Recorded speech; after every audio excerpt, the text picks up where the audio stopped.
అబద్ధ అబద్ధాలు మాట్లాడితే పేరును కోల్పోతారు. ఆలోచించి మాట్లాడితే ప్రత్యేకతతో జీవిస్తారు. Thank you so much.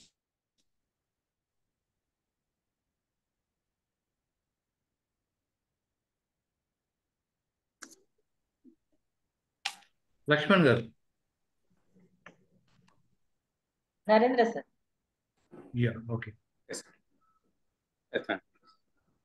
Happy evening to all friends. ఈరోజు మనకు మేడం వస్తున్నారు. మేము ఒక సైకాలజిస్ట్, లైఫ్ స్కిల్స్ ట్రైనర్. యాక్చువల్గా she started her journey as a science faculty, but passion, she found a passion in public speaking and trainings. So later on, madam transformed herself into full-time qualified trainer through Train the Trainer workshop conducted by Impact Foundation in 2017. Ma'am designs and conducts training programs for employees, students, teachers, and aspiring trainers like us on life skills, career guidance, employability skills, study and teaching skills. So many programs she is conducting. Ma'am as a counselor, she has been addressed so many important mental health problems and methods of adolescent, women, and family well-being. Madam qualifications: MSc Physics, MSc Psychology, and BD. And Train the Trainer in Life Skills and Safety Skills, NLP Master Practitioner, CBT, EFT Practitioner also. Ma'am addressed 10,000 plus audience through public speaking, 5,000 plus training through various skill training programs, 3,000 plus children through value-based training programs, and so many programs for women. 1,000 plus programs through women empowerment programs. Madam conducted so many workshops. In that, I will tell you few of them. Effective public speaking, like speaking English, speaking skills, and young minds, value-based skills. Strayoblasy, prevention of child sexual abuse, and essential life skills of students. Gender sensitization, menstrual and child safety programs. Like that, she conducted so many programs. And Madam has given so many programs, motivational speeches, goal setting sessions, effective public speaking, stress management techniques, train the trainer workshops, study skills and career guidance, ideal parenting sessions, mental health and wellness sessions, menstrual health and hygiene, child safety skills, gender sensitization. So many programs she has conducted and given. Madam has received so many awards and acknowledgements. Ugadi Pratibha Puraskar by Telangana Working Journalist Association. And one more felicitation from Rachakonda Police Commissionerate for counseling services to women. Genius Book of Records participation in mental health and awareness sessions. Best Mentor Women Cell in Charge and Impact Foundation. Best Coordinator in Impact Foundation. She is none other than Nalini Madam. జనరల్గా మనం అందరం మేడంని నల్లి teacher అని పిలుస్తూ ఉంటాము. Madam, Nalini madam, happy evening madam. Virtual dais is yours. Thank you. Thank you అండి. Thank you very much. Thank you for that detailed introduction. ముందుగా శ్రీనివాస్ పెరుమాళ్ గారి బ్యాచ్ కి, అలాగే లాభిశెట్టి మహేష్ గారి బ్యాచ్ కి ముందుగా అభినందనలు. ట్రైన్ ద ట్రైనర్ కార్యక్రమం ద్వారా మీరు ఇంపాక్ట్ కుటుంబంలోకి ట్రైన్డ్ ట్రైనర్స్ గా అడుగుపడుతున్నందుకు ఎప్పుడు నేను చెప్తుంటాను, ఇంపాక్ట్ ఫౌండేషన్ కి ఎంట్రీ తలుపులే తప్ప ఎగ్జిట్ తలుపులు ఉండవు. సో ఒకసారి లోపలికి వస్తే లోపలేసేసి తాళం వేసేయడమే. సో మీరందరూ కూడా అలా ఎంటర్ అయ్యి మా అందరితో పాటు కలిసి నడవడానికి మీ జర్నీ అనేది ట్రైన్ ద ట్రైనర్ రూపంలో, అంటే ఇందులో కొంతమంది ఈపీఎస్ కానీ మరిన్ని కార్యక్రమాలు చేస్తుంటారు, కానీ ఈ టీటీడబ్ల్యూఎస్ అంటూ చేశాక ఇంకా మీరు పర్మనెంట్ ఇంపాక్ట్ మెంబర్ అయిపోయినట్టే. So welcome to the impact family. And impact international గా మనందరం ఆవిర్భవించిన సమయంలో మీరంతా ఈ సమయంలో ఇంపాక్ట్ లోకి మీరు అడుగు పెట్టడం అనేది it opens a lot of new gates for you, lot of new opportunities, lot of new learning platforms, lots and lots of things to do. మీ ఓపిక, మీ తీరిక, మీరు ఇచ్చే సమయము, మీకున్న సర్కిల్, మీరు నేర్చుకోవాలనుకునే ఉత్సుకత, ఈ దాన్ని బట్టి అవే చెప్పాల్సిందే తప్ప మనకి కార్యక్రమాలకి మనకి జరిగే విషయాలకి మాత్రం ఏమాత్రం తక్కువ లేనంత విధంగా మనం ముందుకు పోతున్నాం. సో ఇందులో ఎప్పుడు శ్రీనివాస్ పెరుమాళ్ గారి బ్యాచ్ అంటే స్పెషల్ బ్యాచే, ఎందుకంటే it's a very good number, always with great number and great enthusiasm. సార్కున్న సర్కిల్ కూడా, సార్తో ఉన్న బ్యాచ్ ఏంటంటే ఒకసారి ఆయనతో బ్యాచ్ లోకి వచ్చారు అంటే ఇంక వాళ్ళు వీడి వెళ్ళిపోరు, గ్యారంటీగా ఏదో కార్యక్రమంతో ఆయనతో అసోసియేట్ అయ్యే ఉంటారు. So such a wonderful leader. I'm so very happy sir to be a part of this online sessions. Thank you very much for choosing me for this topic. అలాగే have been knowing Mamata, Ramesh garu and all the mentors here, Narendra garu, Santosh గారు. All these people are senior most trainers and professional trainers giving lots of trainings and guidance to the next people. Navanita also very young and dynamic, energetic mentor.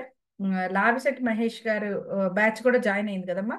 So that's really very special because Hyderabad lanti choto, Vizag lanti choto participants రావడం చాలా చాలా easy. కానీ the way Labiset Mahesh sir is leading the impact with a wonderful association from a very long time with lots of patience. So he's known for his patience and clarity. I'm very happy to address that batch also. Thank you very much and for coming together. అంటే నా పని తగ్గించి 2 సార్లు బదులు ఒకసారికి వచ్చారు కాబట్టి thank you very much for coming together. Coordination help చేసిన వారందరికీ కూడా ముందుగా ధన్యవాదాలు. సో స్వాట్ అనాలిసిస్ అనే సెషన్ ఈరోజు తీసుకుంటున్నామని కారణం ఏంటంటే, స్వాట్ అనాలిసిస్ అనేది ఒక మంచి అద్భుతమైన టూల్ మాట. అంటే మన డిఫరెంట్ స్కిల్స్ డెవలప్ అవడానికి, ప్రత్యేకంగా మనలో ఉన్న డెసిషన్ మేకింగ్ స్కిల్స్ అంటే నిర్ణయాత్మక నైపుణ్యాలు మనం పెంపొందించుకోవటానికి మనకు థాట్ క్లారిటీ కావాలి. చాలా మంది ఏంటంటే నువ్వు ఎలా డిసైడ్ అయ్యావంటే గట్ ఫీల్ అంటారు, కొంతమంది ఇంట్యూషన్ అంటారు. ఇంట్యూషన్ అంటే ఆ నిమిషానికి అనిపించింది, నాకేదో అనిపించింది, 6 సెన్స్ బట్టి, లేకపోతే అప్పుడు అలా అనిపించింది అన్న దాన్ని బట్టి, నా అబ్జర్వేషన్ బట్టి చాలా వరకు కూడా మనం ఇలానే డెసిషన్స్ తీసేసుకుంటూ ఉంటాం. కానీ ప్రతిసారి ఇలా డెసిషన్స్ తీసుకోవడానికి ఉండదు. మనం ట్రైనర్స్గా మన ఆడియన్స్కి కానీ మన స్టూడెంట్స్కి కానీ ఎక్కువగా మనం నేర్పించాల్సిన కొన్ని ముఖ్యమైన అంశాలు ఉంటాయి. అదేంటంటే చాలా వరకు మనం ఒక గోల్ సెట్టింగ్ గురించే మాట్లాడుతున్నాం అనుకోండి, మనం మోటివేషనల్ స్పీకర్ మాత్రమే అవుతాం. గోల్ సెట్టింగ్ మాత్రమే కాదు, ఆ గోల్ రీచ్ అవ్వడానికి కావాల్సిన ఇతర సామాగ్రి, ఇతర సరంజామా ఏంటి, ఇతర ముడి సరుకులు ఏంటి, ఇతర ప్రణాళికలు ఏంటి, ఇతర ప్లాన్స్ ఏంటి, రూట్ మ్యాప్స్ ఏంటి, ఇవన్నీ కూడా మాట్లాడగలిగినప్పుడు మనం ఒక ప్రొఫెషనల్ ట్రైనర్ అవుతాం. అంటే గోల్ ఉండాలి, గోల్ ఉండాలి అని అందరూ చెప్తూనే ఉంటారు. ఆ గోల్ సెట్ చేసుకోవడం ఎలా, పోనీ అదైనా అది ఆశలు, పరిస్థితులు, అవకాశాల మీద దాని గురించి మాట్లాడతాను. కానీ అది కూడా ఓకే, అంటే అది వాట్ మాత్రం చెప్తుంది. కానీ హౌ, ఎలా రీచ్ అవ్వాలి, ఎలా రీచ్ అవ్వాలి, దానికి సంబంధించి ఎలాంటి విషయాలు మనం నేర్చుకోవాలి, ఎలాంటి వాటిపైన మనకు అవగాహన ఉండాలి, ఇది మనం ఎంత బాగా చెప్తున్నామో దాన్ని బట్టి మనకు అసలు ఈ ట్రైనింగ్ మీద ఎంత అవగాహన ఉంది, మనకి స్కిల్స్ మీద ఎంత అవగాహన ఉన్నది అన్న విషయం అర్థమవుతుంది. ఎందుకంటే మనకి వినే ఆడియన్స్ లో చాలా మంది కూడా ఏం చెయ్యాలి అన్న దాని మీద కన్ఫ్యూజన్ ఉన్న వాళ్ళు కొంతమంది అయితే, ఏం చెయ్యాలో అన్న ఆశ ఉన్నా, కళ ఉన్నా, ఎలా చెయ్యాలో తెలియని వాళ్ళు చాలా మంది ఉన్నారు. ఆ ఎలా అన్న దానికి మనం ఏమైనా ఒక 4 అడుగులైనా మనం చూపించగలిగితే, మనం 4 అడుగులు వేస్తే వాళ్ళ అనుభవం, సమయం మరి ఎందుకని ఇంకో 4 అడుగులు వాళ్ళ చేత వేయిస్తుంది. అలా వాళ్ళు అనుకున్న దాంట్లో ముందుకెళ్లే అవకాశం ఉంటుంది. అలాంటి వాటిల్లో అతి ముఖ్యమైన టూల్ ఏంటి అంటే నిర్ణయాత్మక నైపుణ్యాలు, అలాగే పరిశీలనాత్మకమైన ఆలోచన విధానం. అంటే ఏంటి? క్రిటికల్ థింకింగ్ ఏదైనా సరే ఒక విషయాన్ని కూలంకషంగా అన్ని దారుల్లో, అన్ని కోణాల్లో ఆలోచించడాన్ని క్రిటికల్ థింకింగ్ అంటారు. ఈ నైపుణ్యం మన ఇప్పుడున్న యువతకి ఇంకా నేర్పించాలి. ఎందుకంటే సోషల్ మీడియా ప్రపంచంలో ఏదో ఒక భావాన్ని పనిగట్టుకొని 1000 మంది, లక్షల మంది మీ నెత్తి మీద తోసేస్తూ ఉంటారు.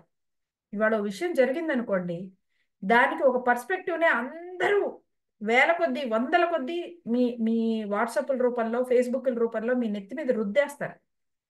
అది ఏ భావజాలమైనా కదా, ఒక మెజారిటీ భావజాలం అనేది రుద్దబడుతుంది. అప్పుడు ఏమవుతుంది, మనం మందలో ఒకళ్ళంగా అవుతాం.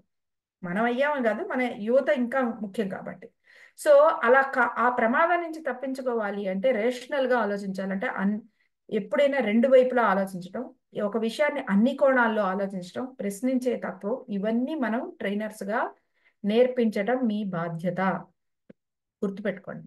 సో మీరు ఈ ట్రైనింగ్ రంగంలో వచ్చినప్పుడు ఈ తరం వాళ్ళకి మనం నేర్పించాల్సింది ఏంటంటే ఓర్పుగా ఒక విషయాన్ని పట్టుకొని అన్ని వైపులా ఆలోచించగలిగిన సమయాన్ని దానికి ఇచ్చి ఆ నిలకడగా ఓర్పుగా నేర్పుగా అన్ని వైపులా ఆలోచించడం అనే ఒక విషయాన్ని మనం నేర్పాలి.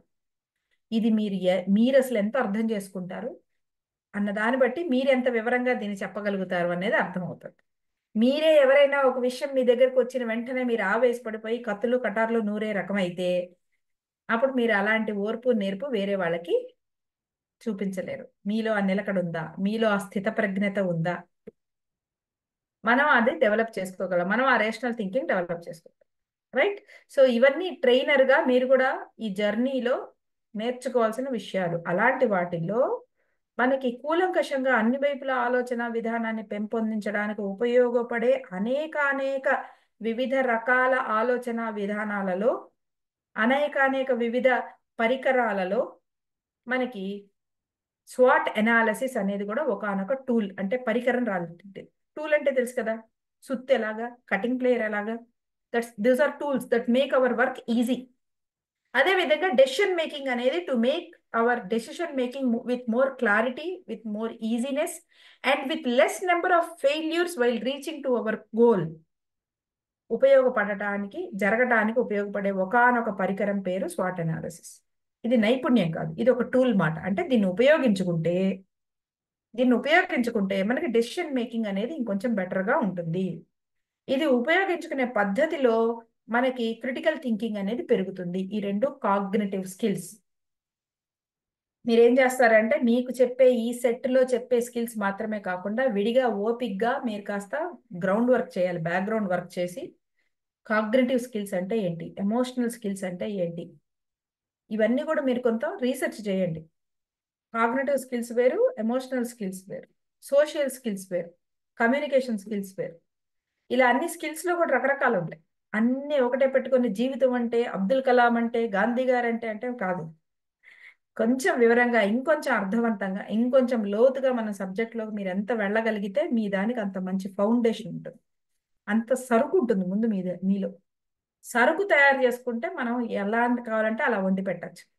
మీరు అవే 4 పట్టుకొని వెళ్ళారనుకోండి, ఎక్కడికి వెళ్ళినా అదే ఒక దంపుడు కొడతారు. అది చాలా తస్మాత్ జాగ్రత్త. Okay, right. ఇందులో ఇప్పుడు మనం ఈరోజు చెప్పుకుంటున్న స్వాట్ అనాలిసిస్ అంటే అందరికీ తెలిసిందే. ఎస్ అంటే స్ట్రెంగ్స్, డబ్ల్యూ అంటే వీక్నెసెస్, ఓ అంటే ఆపర్చునిటీస్, టీ అంటే థ్రెట్స్.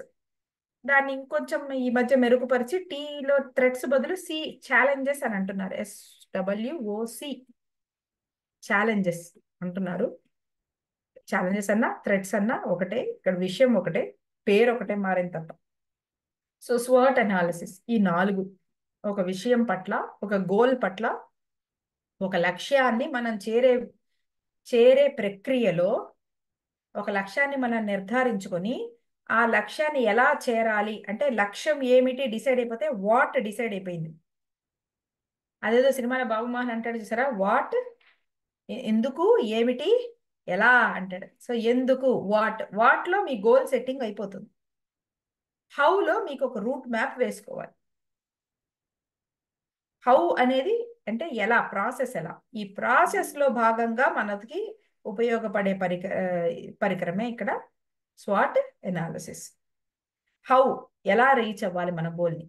కాబట్టి ఈ స్వాట్ అనాలిసిస్ అనేది ఒక గోల్ సెట్ చేసుకున్న తర్వాత మొదలయ్యే ప్రక్రియ. It starts after setting the goal.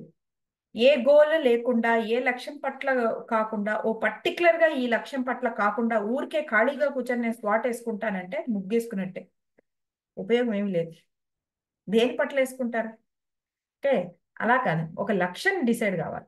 A time లోపల మనం ఆ లక్ష్యాన్ని చేరాలనుకుంటున్నాం అనే టైం పీరియడ్ కూడా డిసైడ్ కావాలి. ఈ రెండు అయిన తర్వాత మనం చేసే విశ్లేషణాత్మకమైన ఒక ప్రక్రియ, ప్రణాళికాబద్ధమైన విశ్లేషణాత్మకమైన ఒక ప్రక్రియ పేరు స్వాట్ అనాలిసిస్. ఇందులో మన స్ట్రెంగ్స్, వీక్నెసెస్, ఆపర్చునిటీస్, థ్రెట్స్ వీటన్నిటినీ కూడా ఒక ప్రాపర్గా బుక్, పెన్ను, పేపర్ తీసుకొని దాని మీద రాస్తాం. లిటరల్గా రాయాలి, మైండ్లో అనుకుంటే కాదు, రాయాల్సింది మాట. ఇది ఎలా రాసుకుంటాము, ఇవి ఎలా ఉంటాయి, ఇందులో రకాలు ఏంటి అనేది ఈ సెషన్లో భాగంగా మనం చూద్దాం.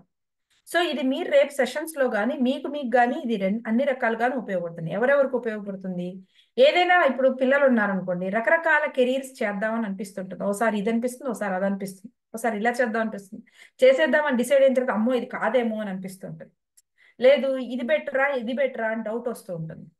లేదు కొంతమంది ఉన్నారు ప్రమోషన్, ఉద్యోగంలోనే ప్రమోషన్ కోసం చూస్తున్నారు. అదే ప్రమోషన్ కోసం ఇంకా చాలా మంది కూడా ప్రయత్నిస్తున్నారు. అలాంటప్పుడు నాకే ఆ ప్రమోషన్ రావడం కోసం నేను నా అవకాశాలు పెంచుకోవాలంటే నేను ఇప్పుడు ఏం చెయ్యాలి అని ఒక ఆలోచన వాళ్ళకు వస్తుంది. ఏం చెయ్యాలని దానిపైన కొన్ని క్లారిటీ పూర్తిగా రానప్పుడు అలాంటి సందర్భాల్లో కూడా ఈ స్వాట్ అనాలిసిస్ వేసుకోవటం వల్ల వాళ్ళ నెక్స్ట్ తక్షణ కర్తవ్యం ఏంటి అన్న దానిపైన వాళ్ళకి ఇంకొంచెం స్పష్టత అనేది వస్తుంది. రైట్. సో ఇలాంటి విషయాలన్నిటిలో కూడా మనం ఈ స్వాట్ అనాలిసిస్ ఉపయోగించవచ్చు.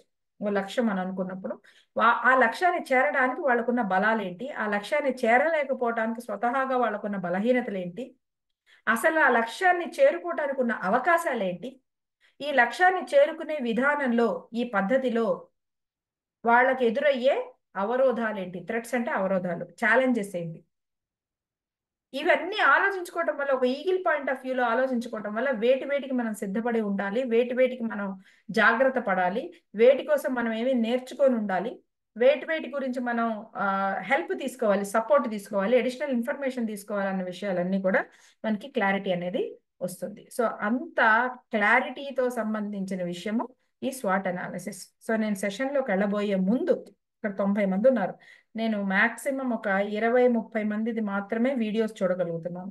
మిగిలిన వారు వీడియో ఆన్ చేసుకొని కూర్చోలేనంత ఓపిక, తీరిక మీకు ఉంటే మీరు క్లాస్ తక్షణమే విడిచి వెళ్ళిపోవచ్చు. ఇదేం ఆకాశవాణి కార్యక్రమం కాదు, మీరు అన్ని ఆఫ్ చేసుకొని ఉప్మాలు దోశలు తినడానికి. మీకు 1 గంట నేను చెప్పేది జాగ్రత్తగా కూర్చొని పెన్ను పేపర్ పెట్టుకొని వింటాము, చూస్తాము అని అనుకున్న ఓపిక, తీరిక ఉంటేనే మీరు కూర్చోండి. లేదంటే ఈ రికార్డెడ్ వర్షన్ మీకు ఇస్తారు, తర్వాత చూసుకోండి. మీరు అన్ని వీడియో కట్టేసి కూర్చొని చూసుకునే కాడికి ఇప్పుడే ఎందుకు, ఎప్పుడైనా చూసుకోవచ్చు కదా. I will not spare this block, ఈ పలకలకి వీటికి నేను చెప్పను. అందుకే నేను టీచర్ అన్నారు, ఎంత స్ట్రిక్ట్గా ఉంటాను కాబట్టి. ఓకే, ఎందుకంటే నేను 1 గంట సమయం ఇస్తున్నప్పుడు నాకు 1 గంట సమయం ఇవ్వలేని వాళ్ళ కోసం నేను 1 గంట సమయం ఇవ్వను. As simple as that. Clear. ఇంకా ఎవరైనా వీడియోస్ ఆన్ చేసుకోకపోతే, మీరు ట్రావెలింగ్లో ఉండుంటే మీరు ముందుగానే పర్మిషన్ తీసుకుంటారు. ట్రావెలింగ్లో లేకపోతే మాత్రం you can simply leave the class and go. ఇంకా చాలా మంది ఉన్నారు. ఓకే,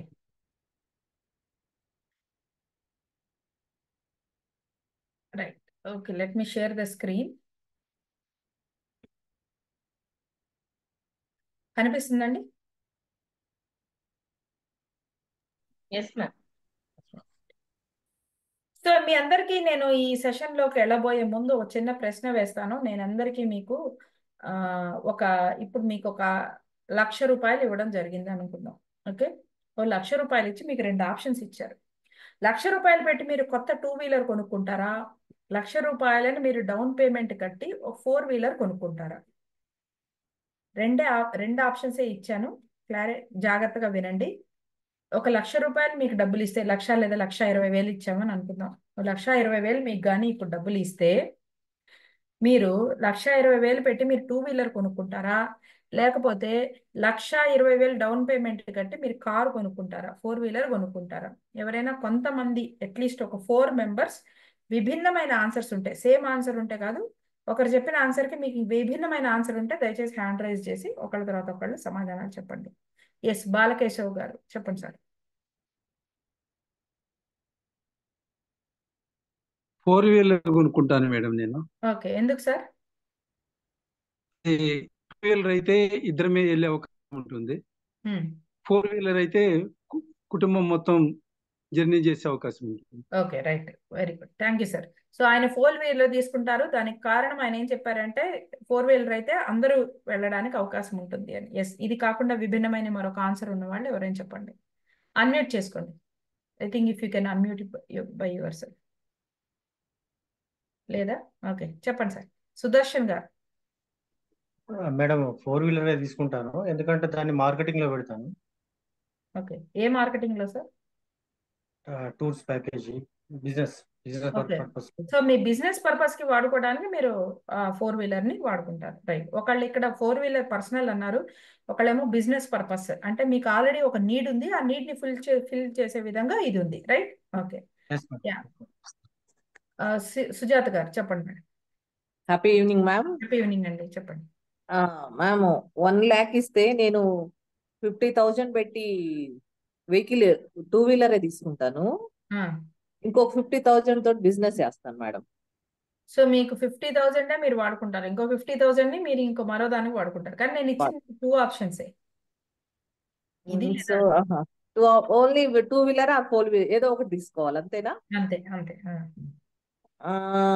సో 2 వీలరే తీసుకుంటాను మేడం. అప్పుడు కూడా 2 వీలరే తీసుకుంటారు. ఓకే, ఆ, ఆ. ఎందుకండి? ఎందుకు? ఎందుకు అంటే తర్వాత బర్డెన్ లేకుండా మళ్ళీ 4 వీలర్ లోన్లు, దానికి మళ్ళీ ప్రతి మంత్ పే చేయడం, పెట్రోల్ డీజిల్, మళ్ళీ డ్రైవర్, ఇదంతా ఖర్చులు లేకుండా 2 వీలర్ తోటి కంఫర్ట్ గా హ్యాపీగా ఉంటుంది.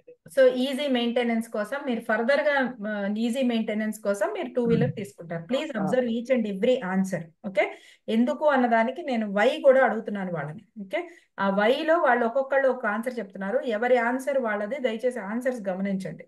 యా, రామారావు గారు. రామారావు ఆర్యభట్ట, చెప్పండి సార్. Thank you ma'am. నేనైతే 2 వీలర్ తీసుకుంటున్నాను మేడం. ఎందుకంటే 1 lakh అమౌంట్ అనేది 1,20,000 అమౌంట్ అనేది 2 వీలర్ కి కంఫర్టబుల్ గా ఉంటుంది. 4 వీలర్ అంటే అది చాలా ఎక్కువ అమౌంట్ ఉంటుంది. ఈ అమౌంట్ అయితే 2 వీలర్ అయితే కొంచెం మేనేజ్ చేయడానికి బాగుంటుంది అనేసి ఓకే, మీ ఫైనాన్స్ మళ్ళీ పరంగా ఎక్కువ మీరు 1 lakh తోనే మీరు ఫైనాన్స్ మెయింటైన్ పరంగా చేయగలరు. ఓకే, ఇబ్బంది పడకుండా ఉండొచ్చు. Okay, right. Any other different answer? Ramana Parameshwar garu. Ya madam, happy evening madam. Happy evening అండి. యా, 2 వీలర్ కొంటాను మేడం. 2 వీలర్ ఎందుకంటే ట్రాఫిక్ లో ఈజీగా మూవ్ అవ్వచ్చు, ఎక్కడికైనా వెళ్ళాలన్నా కానీ ఈజీ మెథడ్ ఫాలో అవ్వచ్చు. ఓకే, సో మీరు ట్రాఫిక్ ని దృష్టిలో పెట్టుకొని మీరు 2 వీలర్ కొంటారు. ఓకే, ఏదైనా విభిన్నమైన ఆన్సర్ ఉంటే దయచేసి చెప్పండి. ఇవి ఇప్పటి వరకు వచ్చిన ఆన్సర్స్ కాకుండా విభిన్నమైన మరొక ఆన్సర్ ఉంటే చెప్పండి. ఉస్మాన్ భాషా గారు. Happy evening madam. Happy evening sir. Madam 4 wheeler మన ఫ్యామిలీ కంఫర్ట్ ని బట్టి మేము 5గురం ఉన్నాము. 4 వీలర్ తీసుకుంటే ఎక్కడికి వెళ్ళినా కూడా సేఫ్ సైడ్ గా బాగా నీట్ గా ఉంటుంది. ఓకే, కాస్త ఎక్కువ ఖర్చు అయినా కూడా మనం సేవింగ్స్ చేసుకొని ఆ వచ్చిన సేవింగ్స్ తో మనం ఈఎంఐస్ కట్టుకుంటూ 4 వీలర్ ని మనం కొనడం మంచిది మేడం. ఓకే, ఇప్పుడు సో మీరైతే 4 వీలర్ కొంటారు. ఫ్యూచర్ లో మీరు ఆ సేవింగ్స్ తాలూకు ప్లాన్స్ మీకు ఉన్నాయి కాబట్టి దాని పరంగా మీరు 4 వీలర్ తీసుకుంటారు. ఓకే, అది రైట్. మేడం. యా, సంతోష్ గారు. Santosh Navabharat. Happy evening madam. Happy evening. నేను కూడా 4 వీలర్ తీసుకోవాలనుకుంటున్నాను, ఎందుకంటే దాని ద్వారా మనము ప్యాసివ్ ఇన్కమ్ కూడా ఎర్న్ చేయొచ్చు. వన్ వేలో మనకు సెల్ఫ్ గా ఒకటి పర్సనల్ వెహికల్ అనేది ఉంటుంది, అలాగే మనకు ఖాళీ టైంలో కూడా దాని నుంచి ఇన్కమ్ జనరేషన్ చేసుకునే విధంగా కూడా దాన్ని వాడుకునే అవకాశం ఉంటుంది. ఇది నా యొక్క చిన్న ఆలోచన. Okay sir. సో సార్ ఏమంటున్నారంటే అవసరం ఉన్నప్పుడు నేను వాడుకుంటాను, లేనప్పుడు కారుని తిప్పుతానంటున్నారు. ఈ Yes, పాయింట్ madam. నోట్ చేసుకోండి. ఇక్కడ ఒక చిన్న విషయం ఏంటంటే మనం అలా ఎప్పుడైనా అలా పంపాలి అంటే అది కమర్షియల్ వెహికల్ అయి ఉండాలి. పర్సనల్ వెహికల్స్ ని అలా చేస్తే ఆర్టీఓ పట్టుకుంటే ఫైన్ అవుతుంది. ఓకే, ఎప్పుడైనా సరే అందుకే మనం ఎప్పుడైనా లిఫ్ట్లు ఇచ్చేటప్పుడు కూడా జాగ్రత్తగా ఉండాలి. లిఫ్ట్ మన ఎవరో లిఫ్ట్ అడిగారు, కార్ ఖాళీగా వెళ్తుంది కదా, ఎవరో ఒకరు రోడ్డు మీద దొరికారు కదా అని ఎక్కి దిగాక మాకు 2,000 ఇస్తారా అంటే సరే అన్నా అనుకోండి. ఒకవేళ మధ్యలో ఏ ఆర్టీఓని పట్టుకొని వీళ్ళు మీ దగ్గర డబ్బులు తీసుకున్నారా అని కానీ ట్రాన్సాక్షన్ కానీ వాళ్ళు చూపించారంటే అప్పుడు మనకు ఫైన్ పడుతుంది. పర్సనల్ వెహికల్స్ ఎప్పుడు కూడాను హైర్ మీద తిప్పకూడదు. ఓకే, ఇక్కడ ఏం కనిపించింది మీకు? Lack of some knowledge. Okay lack of knowledge. Yes. Yeah ఇది అబ్జర్వ్ చేయండి, దీన్ని మళ్ళీ మనం మాట్లాడదాం దీని గురించి. యా శ్రీనివాస్ గారు చెప్పండి. Correct madam. శ్రీనివాస్ గారు చెప్పండి. శ్రీనివాసరావు గారు చెప్పండి సార్. నాకు ఎంఎస్ఎం అయితే బండి కొన్నాను మేడం. నేను ఓకే, నేను హాయిగా బ్యాంక్ లో వేసుకొని డిపాజిట్ చేసుకున్నాను. మీరు బండిను వాడరు, రైట్. ఏది చేయరు. నా దగ్గర ఆల్రెడీ ఓకే, సో మీ మేడం ఆ, మేడం మీ దగ్గర ఆల్రెడీ 2 వీలర్ 4 వీలర్ రెండు ఉన్నాయా? రెండు ఉన్నాయి మేడం. అక్కడ మీరు ఈయన అమౌంట్ ఇస్తే నేను డిపాజిట్ చేసుకుంటా, దాంతోనే నేను ఇంట్రెస్ట్ రిటర్న్ తీసుకుంటాను మేడం నేను బ్యాంక్ సో లో. ఆయన దగ్గర 2 వీలర్ 4 వీలర్ రెండు ఉన్నాయి కాబట్టి మనం ఇంట్రెస్ట్ వేసుకోవడం అనే ఆప్షన్ ఇవ్వలేదు. సో 2 వీలర్ 4 వీలర్ రెండు ఉన్నాయి కాబట్టి మనం ఒకవేళ 1,20,000 ఇచ్చిన పక్షంలో ఆయనకి అది ఏ విధంగానూ అడిషనల్ కాదు.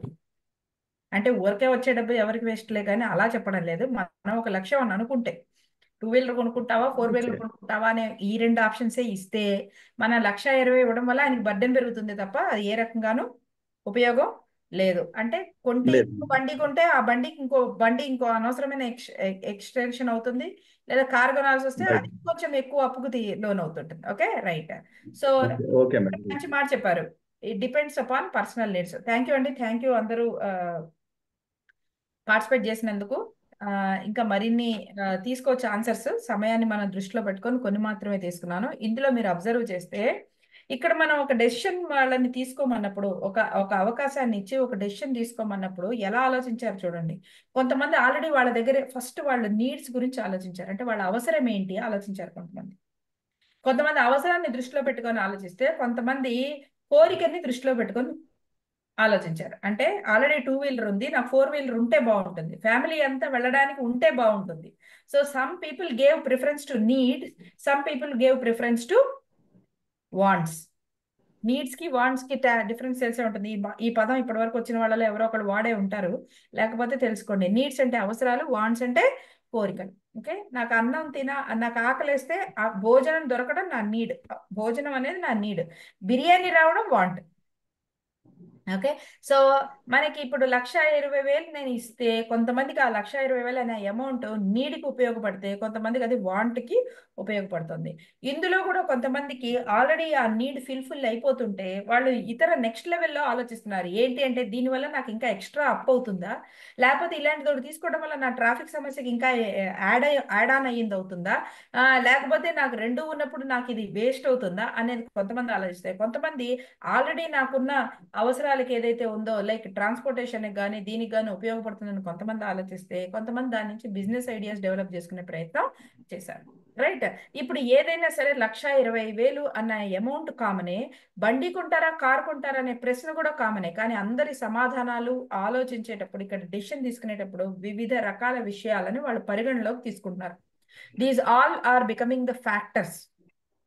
రైట్, సో ఇది ఇంత ఒకే ఒక చిన్న స్టేట్మెంట్ లో ఒకే ఒక రిసోర్స్ అంటే 1,20,000 అనే డైరెక్ట్ క్యాష్ రిసోర్స్ ఇచ్చి బండా కారా అనే ఒకే ఒక డైరెక్ట్ ఆప్షన్స్ ఇస్తే కూడా ఇన్ని రకాల సమాధానాలు, ఇన్ని రకాల విషయాలు ఉన్నప్పుడు జీవితంలో అతి ముఖ్యమైన ఘట్టాలలో అతి ముఖ్యమైన లక్ష్యాలు తీసుకుంటున్నప్పుడు మనుషుల బట్టి, వాళ్ళ అవసరాలు బట్టి, వాళ్ళ పరిస్థితులు బట్టి, వాళ్ళ ఆలోచన విధానం బట్టి, వాళ్ళకున్న నైపుణ్యాలు బట్టి, వాళ్ళకున్న జ్ఞానం బట్టి, ఇంకా ఒక్కొక్కరివి ఎన్ని రకాలుగా వాళ్ళ ఆలోచనలు ఉంటాయో, ఎన్ని రకాలుగా వాళ్ళ డెసిషన్స్ ఉంటాయో, ఎన్ని రకాల మార్గాలు ఉంటాయో, ఒక్కొక్కళ్ళు వాళ్ళ లక్ష్యాన్ని చేరడానికి ఎన్ని విధానాలు ఉంటాయో అనేది మనం ఆలోచించవచ్చు.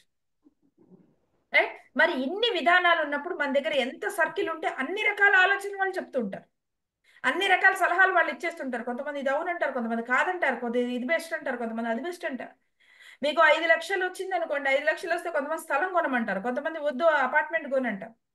లేదా 25 లక్షలు వచ్చింది అనుకోండి, కొంతమంది 25 లక్షలు పెట్టి అపార్ట్మెంట్ కొనమంటారు, కొంతమంది వద్దు 25 లక్షలు పెట్టి ఇప్పుడు స్థలం కొను, రేపు పొద్దున్న డబ్బులు వచ్చాక ఎప్పటికైనా ఇండివిజువల్ హౌసే అంటారు. కొంతమంది బాబోయ్ వచ్చే జనరేషన్ కి ఇండివిజువల్ హౌస్ మెయింటైన్ చేయలేరురా, అనవసరం వేస్ట్ అది, ఇప్పుడు స్థలం ఈ 25 లక్షలు పెట్టి స్థలం మనం ఎక్కడా కొనలేము, అది ఎప్పుడో ఊరి బయటికి వెళ్ళిపోవాల్సి వస్తుంది, అక్కడ నువ్వు స్థలం కనుక ఇల్లు కట్టుకునే టైంకి నువ్వు అసలు దాన్ని ఎంజాయ్ చేయగలిగే పరిస్థితి ఉండదు, అది మధ్యలో కబ్జాకి పోయిందంటే ఇంకో రకంగా ఉంటుంది. ఇలా ఒక్కొక్క అమౌంట్ పెరుగుతున్న కొద్దీ దాంట్లో రిస్క్ ఫ్యాక్టర్స్ కానీ దాని ఇవి కానీ అందరూ రకరకాల సలహాలు ఇస్తుంటారు. ఇప్పుడు వీటన్నిటి మధ్యలో నుంచి మనం ఏం చేయాలనేది ఎప్పుడు మన కన్ఫ్యూజన్, ఓ గట్ ఫీల్తో వెళ్ళిపోతుంటాం. సరే ఇలాంటివైతే కనీసం గట్ ఫీల్తో వెళ్తారు. కానీ ఉద్యోగ మార్పులు కానీ, లేకపోతే మీరు ఏదైనా ఒక కొత్త బిజినెస్ స్టార్ట్ చేయాలనుకుంటున్నారు, లేదా ఒక ఉద్యోగంలో మీరు పై స్థాయికి వెళ్ళాలనుకుంటున్నారు, ఇలాంటి విషయాలప్పుడు మనం కేవలం గట్ ఫీల్తో వెళ్ళలేం కదా.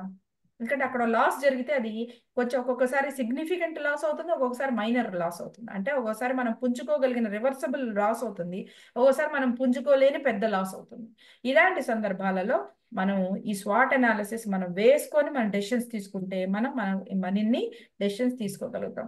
ఈ స్వాట్ అనాలిసిస్ గురించి నేను ఎప్పుడు మొదటి నుంచి అబ్జర్వ్ చేసింది మహాభారతంలో అబ్జర్వ్ చేశాను. ఇది ఎప్పుడు చెప్పే ఎగ్జాంపులే, చాలా తొందరగా చెప్తాను ఎందుకంటే ఆల్రెడీ మనం ఒక ఎగ్జాంపుల్తో వెళ్ళాం కాబట్టి.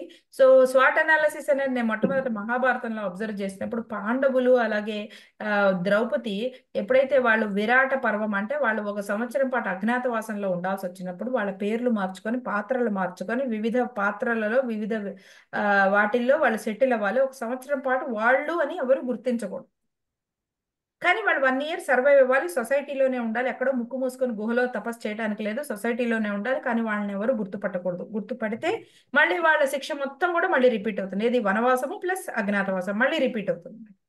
అలాంటి ఒక ఛాలెంజ్ వాళ్ళకు ఉన్నప్పుడు వాళ్ళ గోల్ ఏంటి అంటే ఒక సంవత్సరం పాటు ఎవరు వాళ్ళని గుర్తుపట్టకుండా వాళ్ళ సొసైటీలో సర్వైవ్ అవ్వాలి. దానికోసం వాళ్ళు వివిధ రాజ్యాలు చూసుకొని మొత్తానికి విరాట్ రాజు కొలువులో వెళ్ళారు. వెళ్ళినప్పుడు వాళ్ళు ఒక్కొక్కళ్ళు వాళ్ళకి ఏమొచ్చు అన్న దాన్ని బట్టి వాళ్ళు ఒక్కొక్క రోల్లో వాళ్ళు స్థిరపడ్డారు అన్నమాట. అంటే ధర్మరాజు ఏమో తనకి ధర్మాన్ని గురించి, రాజ్యం గురించి, రాజనీతి గురించి ఎక్కువగా తెలుసు కాబట్టి అది తనకు తెలిసిన విషయ జ్ఞానం కాబట్టి ఆయన రాజు దగ్గర కంకుబొట్టు అన్న పేరుతో మంత్రిగా సలహాదారుడుగా చేరాడు. అలాగే భీముడు చాలా భోజన ప్రియుడు, భోజనం అవసరం ఉన్నవాడు కాబట్టి ఆయన భోజనశాలలో ఆయన వంట చేసుకుంటూ వంటవాడిగా భోజనశాలలోనే ఆయన స్థిరపడ్డాడు. అలాగే అర్జునుడికి అంతకుముందు ఆల్రెడీ ఒక మైనస్ ఉంది, ఒక ఛాలెంజ్ ఉంది. ఏంటంటే ఆయన ఆడ మగ కానీ ఒక థర్డ్ జెండర్ రూపంలో కొంతకాలం ఉండాల్సిన ఒక ఛాలెంజ్ ఉంది. ఆ ఛాలెంజ్ని ఆయన ఇప్పుడు సద్వినియోగపరచుకొని ఆయన ఏం చేశాడు అంటే ఎవరు గుర్తుపట్టకుండా, అంటే తక్కువ మంది జనాలుతో ఇంటరాక్షన్ ఉండేది ఎప్పుడు అంటే రాకుమార్తె యొక్క తన ఆంతరింగ శాలలో ఏముంటుంది, అందరూ ఎవరు పడితే వాళ్ళు వచ్చిపోయి ఎవరు పడితే వాళ్ళకి యాక్సెస్ ఉండదు కదా, చాలా లిమిటెడ్ పీపుల్ ఉంటారు అక్కడ. అలాంటి చోట ఈ థర్డ్ జెండర్గా ఉన్నప్పుడు సెక్యూరిటీ ప్రాబ్లమ్స్ కూడా ఉండవు కాబట్టి ఆయన చాలా ఈజీగా అక్కడికి ఆయన్ని ఒక నాట్యాచారుడిగా ఆయనకి అవకాశం వచ్చింది. ఆ అవకాశాన్ని ఆయన తీసుకున్నాడు. అంటే అంతకుముందున్న ఆయన ఛాలెంజ్ని ఇప్పుడు ఆపర్చునిటీగా మార్చుకొని ఆయన లక్ష్యాన్ని చేరడానికి ఆయన అది వాడుకున్నాడు. అలాగే నకుల సహదేవులు వాళ్ళకి ఆల్రెడీ ఉన్న ఒక శాపాన్ని దృష్టిలో పెట్టుకొని, అంటే శాపం అని కాదు, వాళ్ళకి ఏంటంటే అప్పుడప్పుడు వాళ్ళ కళ్ళ ముందు భవిష్యత్తు కనిపించే ఒక అవకాశం ఉంటుంది. కానీ ఆ భవిష్యత్తు కనిపించినా వాళ్ళు ఎవరితో షేర్ చేసుకోకూడదు. ఒకవేళ షేర్ చేసుకుంటే వాళ్ళ తలలు 1000 వరకలకు వాళ్ళు చనిపోయే అవకాశం ఉంటుంది. అందువల్ల వాళ్ళు ఏం చేశారు అంటే ఆ థ్రెట్ ఎప్పుడు ఉంటుంది కాబట్టి, ఆ డేంజర్ ఎప్పుడు ఉంది కాబట్టి మామూలుగా అందరితో పాటు ఉన్నప్పుడైతే వాళ్ళు ఆ విషయంలో కాన్షియస్గా ఉంటారు. పాండవులు అందరూ కలిసి ఉన్నప్పుడైతే. ఇప్పుడు వాళ్ళు విడివిడిగా ఉండాలి కదా, కలిసి ఉండడానికి లేదు. విడివిడిగా ఉండాల్సి వచ్చినప్పుడు వాళ్ళు ఏంటంటే ఆ థ్రెట్ని దృష్టిలో పెట్టుకొని వాళ్ళు అసలు మనుషులతో ఇంటరాక్షన్ లేకుండా ఒకళ్ళు గుర్రపుశాలలో గుర్రాలని చూసుకుంటూ, ఒకళ్ళు గోశాలలో గోవుల్ని చూసుకుంటూ వాళ్ళిద్దరు సెటిల్ అయిపోయారు అనమాట. సో దట్ వాళ్ళకి హ్యూమన్ ఇంటరాక్షన్ తక్కువగా ఉంటుంది. ఉండటం వల్ల ఒకవేళ వాళ్ళకి ఏదైనా కారణం చేత ఒకవేళ భవిష్యత్తు కనిపించినా వాళ్ళు ఎవరితోనూ షేర్ చేసే అవకాశం అనేది అక్కడ ఉండదు. అలాగే ద్రౌపది ఆమె స్వతహాగా రాకుమార్తె కాబట్టి ఆమెకి ఒక రాణికి ఒక రాకుమార్తెకి ఏం కావాలో తెలుసు కాబట్టి తనకున్న నాలెడ్జ్, తనకున్న ఎక్స్పర్టీజ్ ఏవైతే ఉన్నాయో అవి ఉపయోగించుకొని ఆమె కూడా ఇంప్రెస్ చేసి విరాట రాజు యొక్క భార్య దగ్గర ప్రధాన చలికెత్తిగా సైరంధ్రి అన్న పేరుతో ఆమె అక్కడ సెటిల్ అయింది అనమాట. అంటే ఇక్కడ వీళ్ళు ఒక సంవత్సరం పాటు వాళ్ళు సర్వైవ్ అవ్వాలి అనే ఒక గోల్ వాళ్ళకు ఉన్నప్పుడు వాళ్ళు ఇమీడియట్ గా నీకేమొచ్చు నాకేమొచ్చు, నీకున్న ఛాలెంజెస్ ఏంటి నాకున్న ఛాలెంజెస్ ఏంటి, ఎవరి పాత్రలకు తగినట్టు ఎవరికి ఒక సూటబుల్ రోల్ ఉంది అక్కడ అనేది చూసుకొని దాన్ని బట్టి వాళ్ళు అక్కడ సెటిల్ అయ్యి సక్సెస్ఫుల్ గా 1 year వాళ్ళు పూర్తి చేయడం జరిగింది. సో నేను అబ్జర్వ్ చేసిన దాంట్లో స్వాట్ అనాలిసిస్ అంటే నాకేం వచ్చు, నాకు ఎలాంటి ఛాలెంజెస్ ఉన్నాయి, ఇక్కడ నాకున్న అవకాశం ఏంటి, నాకు ఎలాంటి రోల్ రావచ్చు, ఎలాంటి కెరీర్ నేను చూస్ చేసుకోవచ్చు. అంటే షార్ట్ టర్మే అనుకోండి. సో కెరీర్ అనడానికి లేదు, జాబ్ అందాం. ఓకే, ఎలాంటి జాబ్కి నేను సూటబుల్, నాకున్న ఎక్స్పర్టీజ్ ఏంటి, నాకున్న నాలెడ్జ్ ఏంటి, నాకున్న సర్వైవల్ ఏంటి, నాకున్న ఇష్యూస్ ఏంటి. ఎందుకంటే సైరంధ్రి ద్రౌపది చాలా అందగత్తె. ఆమె బయట సమాజంలో ఎక్కడైనా మామూలు చోట ఒక పని అమ్మాయిగానే ఇంకెక్కడైనా చేరితే ఆమెకి ఎప్పుడు కూడా ఈ సెక్యూరిటీ ఇష్యూస్ ఉంటుంది ఒక ఉమెన్గా. సో ఆమె సెక్యూర్డ్ ప్లేస్లో ఉండాలి, but at the same time ఆమె సేఫ్ గాను ఉండాలి, ఆమె సర్వైవల్ కూడా ఉండాలి. అందువల్ల ఆమె రాణి గారితో పాటుగా ఉంది, సో దట్ సెక్యూరిటీ ఇష్యూస్ అనేవి లేకుండా ఉండటం కోసం. అఫ్ కోర్స్ అలాంటి చోట ఉంటే కూడా ఆమెకు సెక్యూరిటీ ఇష్యూస్ వచ్చింది కీచకుడు ద్వారా. అది సెకండ్ పార్ట్ అనుకోండి. అక్కడే మనం థ్రెట్స్ గురించి మాట్లాడతాం. సో స్వాట్ అనాలిసిస్ చూస్తే మనము ఎక్కడి నుంచి స్టార్ట్ అవుతుంది అంటే, మనం ఒక గోల్ సెట్ చేసుకున్నాకంటే మనం ఎక్కడున్నాము, మనం ఎక్కడికి వెళ్ళాలి. మనం ఎక్కడికైనా వెళ్ళాలన్నప్పుడు గూగుల్ మ్యాప్స్ సెట్ చేసుకుంటే అదేం చేస్తుంది, మనం ఎక్కడున్నాము ఎక్కడికి వెళ్ళాలి అంటే, మనం ఎక్కడున్నాము లొకేషన్ తీసుకుంటుంది, ఎక్కడికి వెళ్ళాలి అనేది మనం ఎంటర్ చేస్తాం. చేసిన వెంటనే అదేం చేస్తుంది, మొత్తం మీకు రూట్ మ్యాప్ ఇచ్చి ఎక్కడెక్కడ ట్రాఫిక్ ఎక్కువగా ఉంది, ఎక్కడెక్కడ మీకు రోడ్ డైవర్షన్ ఉంది, ఎక్కడెక్కడ ఫ్లైఓవర్లు ఉన్నాయి, ఎక్కడెక్కడ ఇవి ఉన్నాయి, అవన్నీ కూడా మీకు క్లియర్ అనాలిసిస్ అనేది ఇస్తుంది. దాన్ని బట్టి మనము ఏ రూట్ వెళ్ళాలి అనేది డిసైడ్ అవుతాం. అది మాత్రమేనా, అసలు ముందు రూట్ చూపించే ముందు అది మనం ముందు అడుగుతుంది, నువ్వు 2 వీలర్లో వెళ్ళాలా, 4 వీలర్లో వెళ్ళాలా, ట్రైన్లో వెళ్ళాలా, నడిచి వెళ్ళాలా అడుగుతుంది. నడిచి వెళ్తే ఒక రూటు, 2 వీలర్ అయితే ఒక రూటు, 4 వీలర్ అయితే ఒక రూటు, ట్రైన్ అయితే ఒక టైం కదా. సో ముందు మనం ఏ వెహికల్ కూడా డిసైడ్ అయితే అప్పుడు అది ఇచ్చే టైం కూడా మారిపోతుంటుంది. అంటే ఒక కంప్లీట్ రిపోర్ట్ ఇస్తుంది మనకి.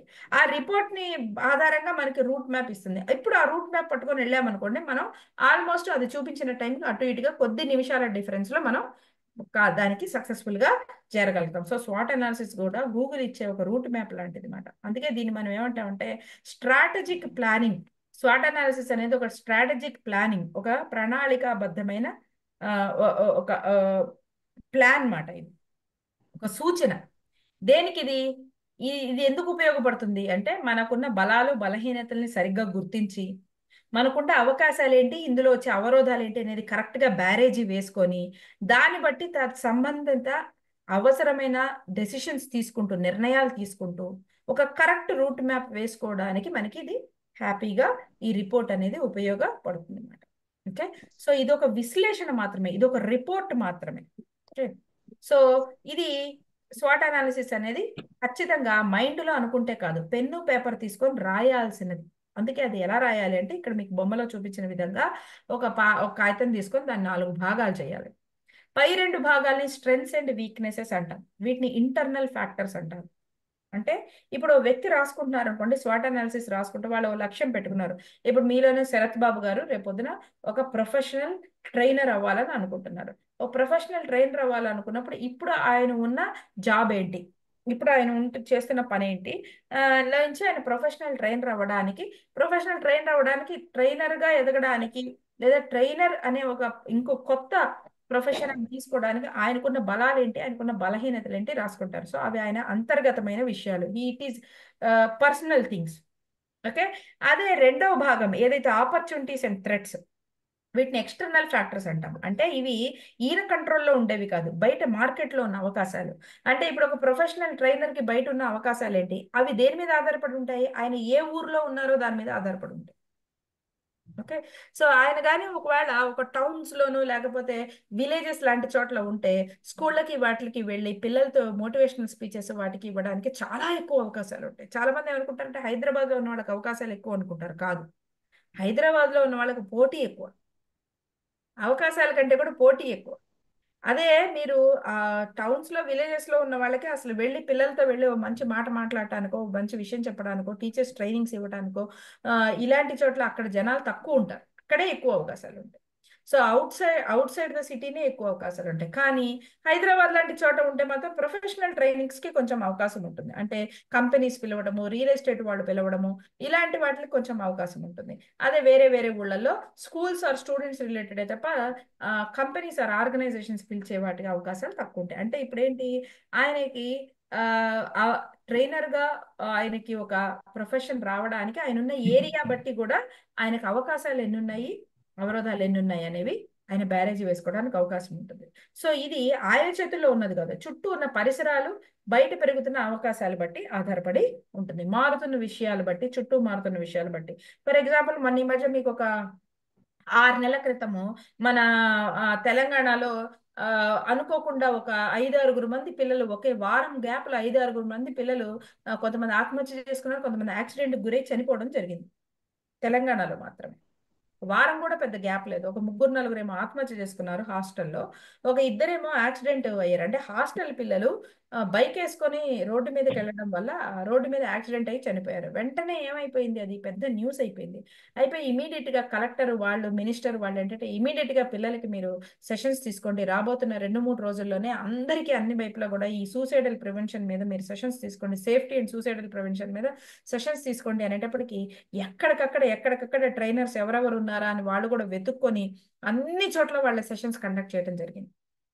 ఓకే, వాళ్ళకి మాత్రమేనా, వీళ్ళు ఏం చేశారు అంటే వార్డెన్స్ కి కండక్ట్ చేశారు, ప్రిన్సిపల్స్ కి కండక్ట్ చేశారు, టీచర్లకి కండక్ట్ చేశారు. సో అలాంటి టైంలో ఏమవుతాయి, అవకాశాలు చాలా ఎక్కువ ఉంటాయి. ఇప్పుడు అలా జరుగుతుందని మనకి తెలుసా? కాదు కదా. మనం యాక్టివ్ గా ట్రైనర్ గా ఉన్న సమయంలో ఇలాంటివి ఏదైనా జరిగితే, ఫర్ ఎగ్జాంపుల్ నేనే అటు ప్రిన్సిపల్స్ కి ట్రైనింగ్ ఇచ్చాను, 2 రోజులు ప్రిన్సిపల్స్ కి ఇచ్చే ట్రైనింగ్ లోనూ నా సెషన్ ఉంది.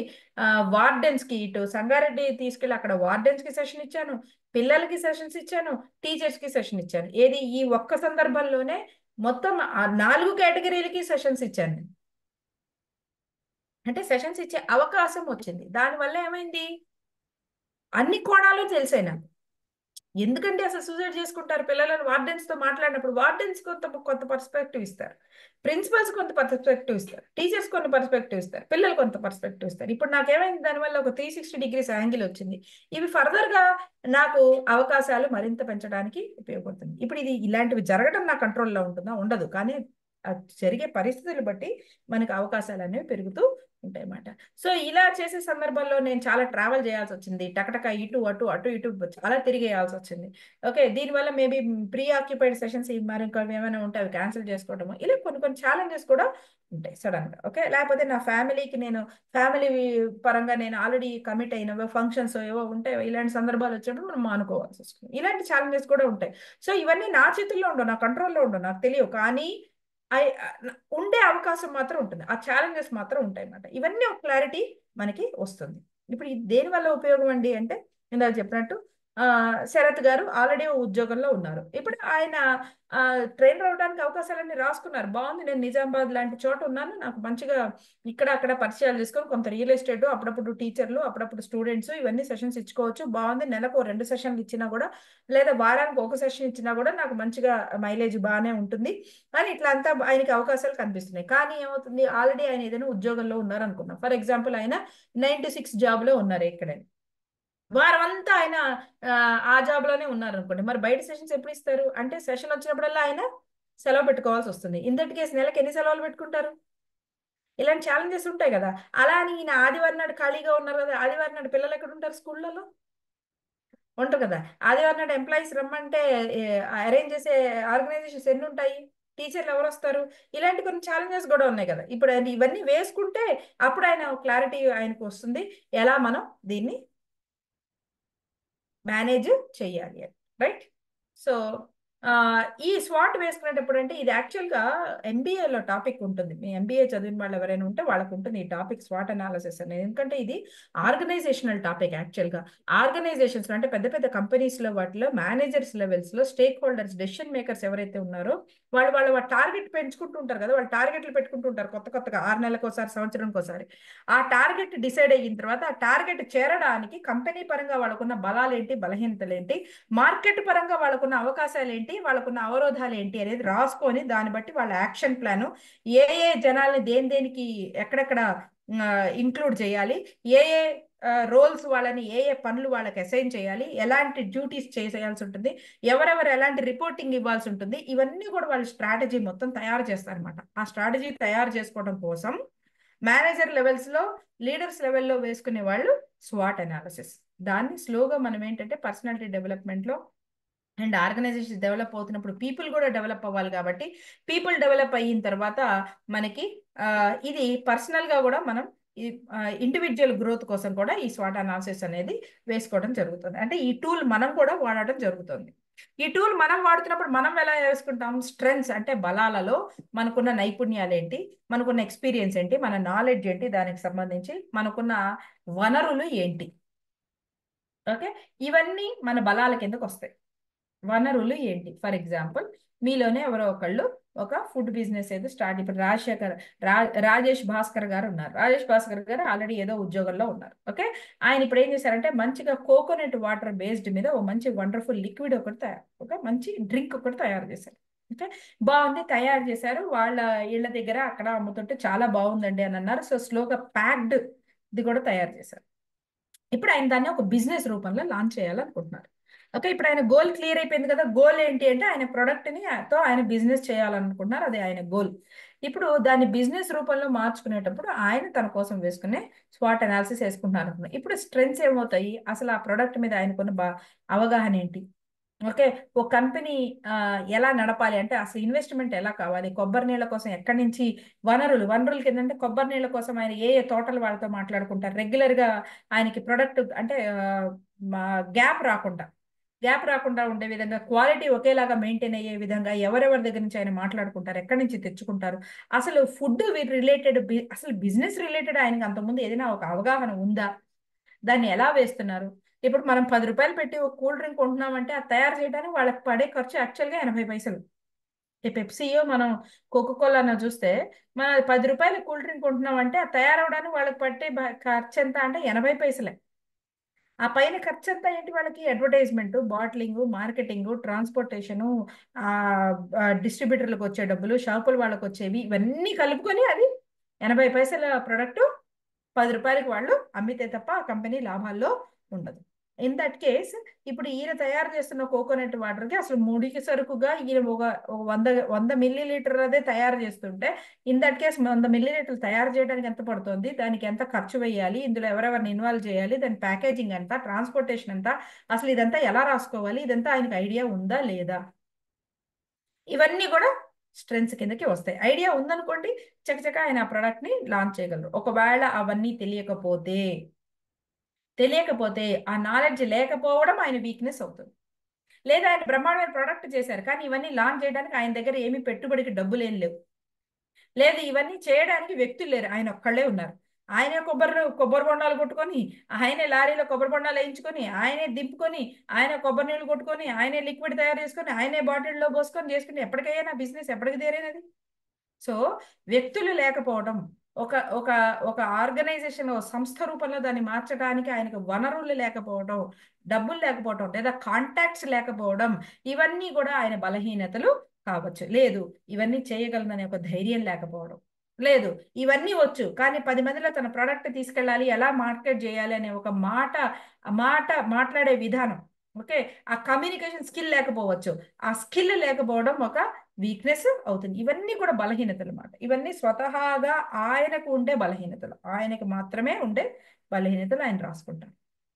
రాసుకున్న తర్వాత ఇప్పుడు ఏం రాసుకోవాలి, ఆ 2 ఇంటర్నల్ ఫ్యాక్టర్స్ కదా వ్యక్తికి సంబంధించి మనం చెప్పారు.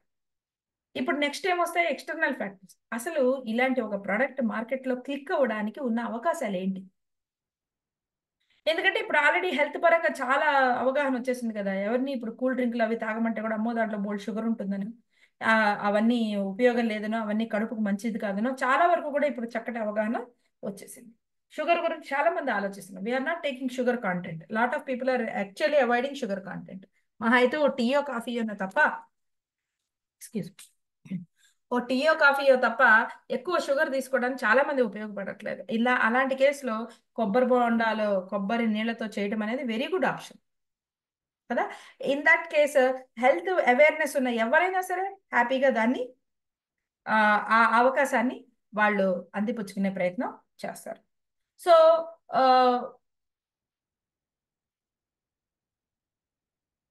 ఒక్క నిమిషం, స్క్రీన్ కనిపిస్తుంది కదా, స్క్రీన్ పోలేదుగా, రైట్.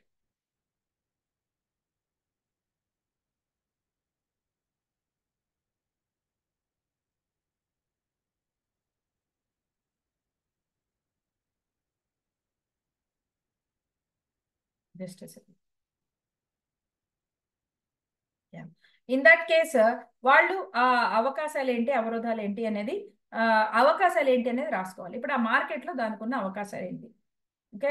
ఇప్పుడు ఏదైనా ఆన్లైన్లో అవకాశాలు ఉన్నాయని కాబట్టి ఇప్పుడు మీరే ఉన్నారు, ట్రైనరే అవ్వాలనుకున్నారు. ఇందాక మళ్ళీ ఆ ఎగ్జాంపుల్ కొద్దాం. ఆయన ట్రైనర్ అవ్వాలని అనుకుంటున్నారు. ఆయన ట్రైనర్ అన్న విషయం ఆయన ఒక్కరికి తెలిస్తే సరిపోయిందా, మీ ఒక్క బ్యాచ్కి తెలిస్తే సరిపోయిందా, లేదు కదా. అదే ఇప్పుడు ఆయనకి ఓ యూట్యూబ్ ఛానల్ ఉండటమో, లేకపోతే మీకు అందుకే నేర్పుతున్నారు క్యాన్వా లాంటివి కానీ, మీకు వీడియో మేకింగ్ కానీ, పోస్టర్ మేకింగ్ కానీ ఎందుకు నేర్పుతున్నారు? మీ అవకాశాలు మీరు పెంచుకోవడం కోసం నేర్పుతున్నారు. మిమ్మల్ని మీరు ఎలా మార్కెట్ చేసుకుంటారు, మీ ప్రెజెన్స్ ఎలా 10 మందికి చూపించుకుంటారు, 10 మందికి వెళ్ళే దగ్గర మీరు 1000 మందికి ఎలా రీచ్ అవ్వచ్చు అనే విషయాన్ని తెలియడం కోసమే ఆ టెక్నికల్ స్కిల్స్ కూడా మీకు ఉంటే మీరు ఇందులో రాణించడానికి అవకాశాలు పెరుగుతాయి. కాబట్టి మీకు అలాంటివన్నీ నేర్పుతున్నారు. సో ఇప్పుడు ఒక వ్యక్తి తనని ఏదైనా చేయాలని అనుకుంటే సోషల్ మీడియా అనేది వాళ్ళ అవకాశాలని ఎక్కువగా పెంచుతుంది. సో పాజిటివ్ ట్రెండ్స్ లో ఏమొస్తుంది? సోషల్ మీడియా అనేది పాజిటివ్ ట్రెండ్ లో వస్తుంది. సపోర్ట్ ఉండొచ్చు, జనాలే ఉండొచ్చు. Okay, for example Bala Narasimha garu ఒక క్లాత్ బిజినెస్ స్టార్ట్ చేయాలనుకున్నారు. Cloth business, garment business. అంతకుముందు ఆయనకి ఏదో చిన్న షాపు అది ఉంది వాళ్ళ ఊర్లో వరకు. కానీ ఇప్పుడు ఆయన ఏం చేయాలనుకున్నారు? దాన్ని పెంచాలనుకున్నారు. పెంచాలని అనుకున్నప్పుడు దాన్ని ఆన్లైన్ మోడ్లో, అందరూ ఆన్లైన్లో కూడా చేస్తున్నారు కదా, ఆయన కూడా చేయాలనుకుంటే వాళ్ళ కుటుంబం వాళ్ళే అన్నారు, ఆయన నువ్వు ఆన్లైన్ మొదలు పెట్టాలే కానీ మేము ఇంకా అసలు నువ్వు పార్సల్ ఇచ్చి ఇవి చేయాలే కానీ మేమే ఉన్నాం కదా బోల్డ్ మంది, మన ఫ్యామిలీ గ్రూప్లోనే ఆల్రెడీ 230 మంది ఉన్నారు. నువ్వు హ్యాపీగా అవన్నీ రీల్స్ చేసి ఆ వీడియోస్ అన్ని పెట్టు, మన ఇళ్లలో ఏవైనా ఒక ఇవి జరిగితే కూడా నువ్వు హ్యాపీగా పార్సిల్ పంపించగలిగితే ఇంకా ఈజీ అన్నారు. సో ఆయన చిన్న షాప్ కాస్త ఇప్పుడు రకరకాల ప్రదేశాలకి విస్తరించడానికి ఆయనకి సోషల్ మీడియా అనేది ఉపయోగపడుతుంది. ఆయన కుటుంబంలో ఉన్న సపోర్ట్, ఆయన నెట్వర్క్. ఓకే, ఇప్పుడు మనకి IBN అనేది ఉంది మన దాంట్లోనే, మన 4 పిల్లర్స్ లో మనకి బిజినెస్ అనే పిల్లర్ ఉంది. IBN నెట్వర్క్ అని మనం పెట్టుకున్నాం, ఇంపాక్ట్ బిజినెస్ నెట్వర్క్ అని పెట్టుకున్నాం. ఇందులో మనం ఏం చేస్తున్నాము? ఎవరి బిజినెస్ ఆర్ ఈ ప్రొఫెషనల్ ఓరియంటేషన్ ఉన్న వాళ్ళందరూ కూడా మీటింగ్ పెట్టుకొని వాళ్ళ బిజినెస్ గురించి వాళ్ళు ప్రమోట్ చేసుకుంటున్నారు. నెట్వర్క్స్, కాంటాక్ట్స్ ఇచ్చిపుచ్చుకుంటున్నారు. వాళ్ళు అక్కడ వాళ్ళది ప్రెజెంటేషన్ ఇస్తున్నారు. సో దట్ మీ బిజినెస్ ఏంటో నాకు తెలుస్తుంది, నా బిజినెస్ ఏంటో మీకు తెలుస్తుంది, మీ బిజినెస్ కి నేను ఎలా సహకరిస్తాను, నా క్లయింట్స్ మీ క్లయింట్స్ గా, మీ కస్టమర్స్ నా కస్టమర్స్ గా, మనందరి కస్టమర్స్ గా మనందరం కూడా ఆ ఉన్న డేటాబేస్ నే మనందరం ఉపయోగించుకునే విధంగా మనం దాన్ని ఎక్స్చేంజ్ ప్రోగ్రామ్ అని చేసుకున్నాం. ఇవన్నీ కూడా మనకు ఆపర్చునిటీస్ కిందకే వస్తాయి, టెక్నాలజీ పెరగటం ఇలాంటివన్నీ. అదే కాదు, ఇప్పుడు మీరు ఇందాక మళ్ళీ ఎగ్జాంపుల్ అవుతాం, ట్రైనర్ అవ్వాలని ఉంది కానీ కొంచెము ఏం మాట్లాడాలో కొంచెం భయం, చాలా మాట్లాడాలి, చాలా విషయాలు తెలుసు కానీ భయము అనేది మీ వీక్నెస్ అయితే, ఇప్పుడు ఇంపాక్ట్ ఫౌండేషన్ కండక్ట్ చేసి ఇలాంటి కార్యక్రమాలు ఏమొస్తాయి? మీకు ఆ ట్రైనింగ్ ఇస్తుంది. ట్రైనింగ్ ఇవ్వటం వల్ల ఏమవుతుంది? మీ అవకాశం అనేది పెరుగుతుంది. అంటే భయాన్ని మీరు ఓవర్కమ్ చేసుకొని అవకాశాలు పెంచుకోవచ్చు. ఇలాంటిది. అదే విధంగా కానీ ఇలా చేసే సందర్భంలో కొన్ని థ్రెట్స్ ఉంటాయి అన్నమాట. థ్రెట్స్ లో ఏముంటాయి? రిస్క్లు ఏముంటాయి? రిస్క్ ఏముంటుంది? ఫర్ ఎగ్జాంపుల్ ఇందాక అనుకున్న దాంట్లోనే ఆయన కోకోనట్ వాటర్ తో బిజినెస్ స్టార్ట్ చేయాలని అనుకున్నారు. దానికోసం ఎంతో కొంత పెట్టాలిగా. ఆ ఎంతో కొంత డబ్బులు పెట్టడం కోసం ఆయన ఏం చేశారంటే ఆల్రెడీ ఇప్పటి వరకు ఆయన దాచి పెట్టుకున్న ఒక 5 లక్షలు 10 లక్షలు FD ఏదో ఉంటే దాంతో మొదలు పెట్టారు. సో ఆయనకి రిస్క్ ఏంటి ఇక్కడ? ఫైనాన్షియల్ రిస్క్ 10 లక్షలు. ఓకే, వస్తే 25 లక్షలు, పోతే 10 లక్షలు. సో రిస్క్ అమౌంట్ అనేది ఒక 10 లక్షలకు ఆయన క్లియర్ గా కనిపిస్తూ ఉంటుంది. అలాగే చేంజ్ ఇన్ ద సర్కమ్స్టెన్సెస్, ఈయన ఇవన్నీ కనుక్కొని రిజిస్టర్ చేసుకొని బాటిలింగ్ చేసి ఇవన్నీ చేసే లోపల టక్కన ఏ పెప్సీ వాడో కోకోకోలా వాడో కోకోనట్ వాటర్ తో చిన్న ఒక కొత్త ప్రోడక్ట్ లాంచ్ చేస్తాడు అని అనుకుందాం. అప్పుడు ఏమవుతుంది? జనాలకి ఏది తొందరగా వెళ్తుంది? జనాలకి శరత్ గారు చేసిన దానికంటే కూడా పెప్సీ కోకోలా చేసేది తొందరగా వెళ్తుంది. ఇలాంటి రిస్క్ అంటే మనకి మార్కెట్ లో ఎప్పుడూ కూడాను కాంపిటీటర్ రిస్క్ అనేది కొంత ఉంటుంది, ఫైనాన్షియల్ రిస్క్ అనేది కొంత ఉంటుంది. ఈయనంతా బాటిలింగ్ అది చేశారు. ఈయన బాటిల్ చేసి ఇవి చేసి లారీల్లోనో ఆటోల్లోనో వేసి పంపించేటప్పటికి అక్కడ కోకోనట్ వాటర్ లో కొంచెం కలర్ మారటము, స్మెల్ మారటము, వాడు ఏమన్నా అంటే లేదు లేదు నాకు ఇది కాదు, నేను మొత్తం స్టాక్ అంతా వెనక పంపించేస్తున్నాను. ఓకే, ఇలాంటి రిస్కులు ఎప్పుడు కూడా ఉంటాయి. ఇవన్నీ కూడా మనం ఆలోచించుకోవాలి. ఇలాంటివన్నీ కూడా అబ్స్టకిల్స్ కిందకి వస్తాయి. ఇప్పుడు ఒక బిజినెస్ వేసుకోవాలనుకున్నప్పుడు ఆ బిజినెస్ కి సంబంధించి ఆ బిజినెస్ చేయడానికి ఆ వ్యక్తికి ఉన్న బలాలు బలహీనతలు ఎంతో, ఆ బిజినెస్ సక్సెస్ అవ్వడానికి ఉన్న అవకాశాలు, ఆ బిజినెస్ చేసే క్రమంలో వాళ్ళు ఎదుర్కొనే ఛాలెంజెస్ ఏంటి, ఇవన్నీ కూడా ఇలా ప్రణాళికాబద్ధంగా క్రమబద్ధంగా ఒక టేబుల్ లాగా రాసుకోవడం ద్వారా పూర్తి క్లారిటీ అనేది వస్తుంది అన్నమాట. ఇలా రాసుకునేటప్పుడు మనం ఎక్కడైతే బలాలు రాసుకుంటామో ఆ బలాల్లో మనమైన ప్రత్యేకమైన బలాలు రాసుకున్నప్పుడు మనం మన లక్ష్యాన్ని తొందరగా చేరడానికి మనకు అవకాశాలు ఏంటి అనేవి కూడా పెరుగుతాయి. మళ్ళీ ఎగ్జాంపుల్ చెప్తా. ధనలక్ష్మి గారు ఒక సాఫ్ట్వేర్ ఎంప్లాయీ అని అనుకుందాం. ఆవిడ ఆల్రెడీ ఇప్పుడు ఒక ఇన్ఫోసిస్ లో చేస్తున్నారు. ఆవిడ ఇప్పుడు TCS లో నెక్స్ట్ రోల్లోకి వెళ్ళాలని అనుకుంటున్నారు.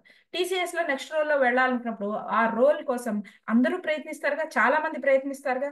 ఆవిడలాగానే బీటెక్ చేసి ఒక 10 ఏళ్ళ ఫీల్డ్ ఎక్స్పీరియన్స్ ఉన్న వాళ్ళందరూ కూడా ఆ రోల్ కోసం ప్రయత్నిస్తారు. కానీ ఇన్ దట్ కేస్ ధనలక్ష్మి గారికి ఆ ఉద్యోగం రావాలి అంటే ఆవిడ ఏం చేయొచ్చు అనే ముందు రాసుకుంటారు కదా. ఆ రాసుకునేటప్పుడు ఆవిడ బలాల్లో ఫీల్డ్ ఎక్స్పీరియన్స్ ఒక 10 ఏళ్ళు ఉంది ఉండటంతో పాటు ఇంకేంటి ఆ ఎక్స్ట్రా బలాలు ఏంటి అంటే మేబీ ఆవిడ డీల్ చేసిన ఒక ప్రత్యేకమైన ప్రాజెక్టు, క్రూషియల్ టైంలో ఆవిడ తీసుకున్న లీడర్షిప్ రోలో, ఆవిడ ఆల్రెడీ మంచి టీం మెంబర్గా ఆ టీంని ఎలా డెవలప్ చేసిందనో, లేకపోతే ఆవిడ కస్టమర్కి ఇచ్చే సమయంలో ఆవిడ ఎదుర్కొన్న ఇబ్బందుల్ని ఆవిడ ఎలాంటి కొత్త స్ట్రాటజీతో ఆవిడ చేశారనో, లేకపోతే తక్కువ ఖర్చుతో ఆవిడ ఎలా ఆ ఫైనాన్సెస్ని మినిమలైజ్ చేయడం ద్వారా, క్వాలిటేటివ్ అనాలిసిస్ ఎక్కువ చేయడం ద్వారా చక్కటి లాభాల్ని తెచ్చిపెట్టారా, ఇలాంటివన్నీ కూడాను ఆవిడకి యాడెడ్ అడ్వాంటేజెస్ అవుతాయి. ఇప్పుడు ఆవిడ ప్రజెంట్ చేసుకునేటప్పుడు ఇంటర్వ్యూలో ఈ యాడెడ్ స్ట్రెంగ్స్ చెప్పడం ద్వారా అదే ఎక్స్పీరియన్స్ ఉన్న మిగిలిన వారందరికంటే కూడా ఆవిడ ఆ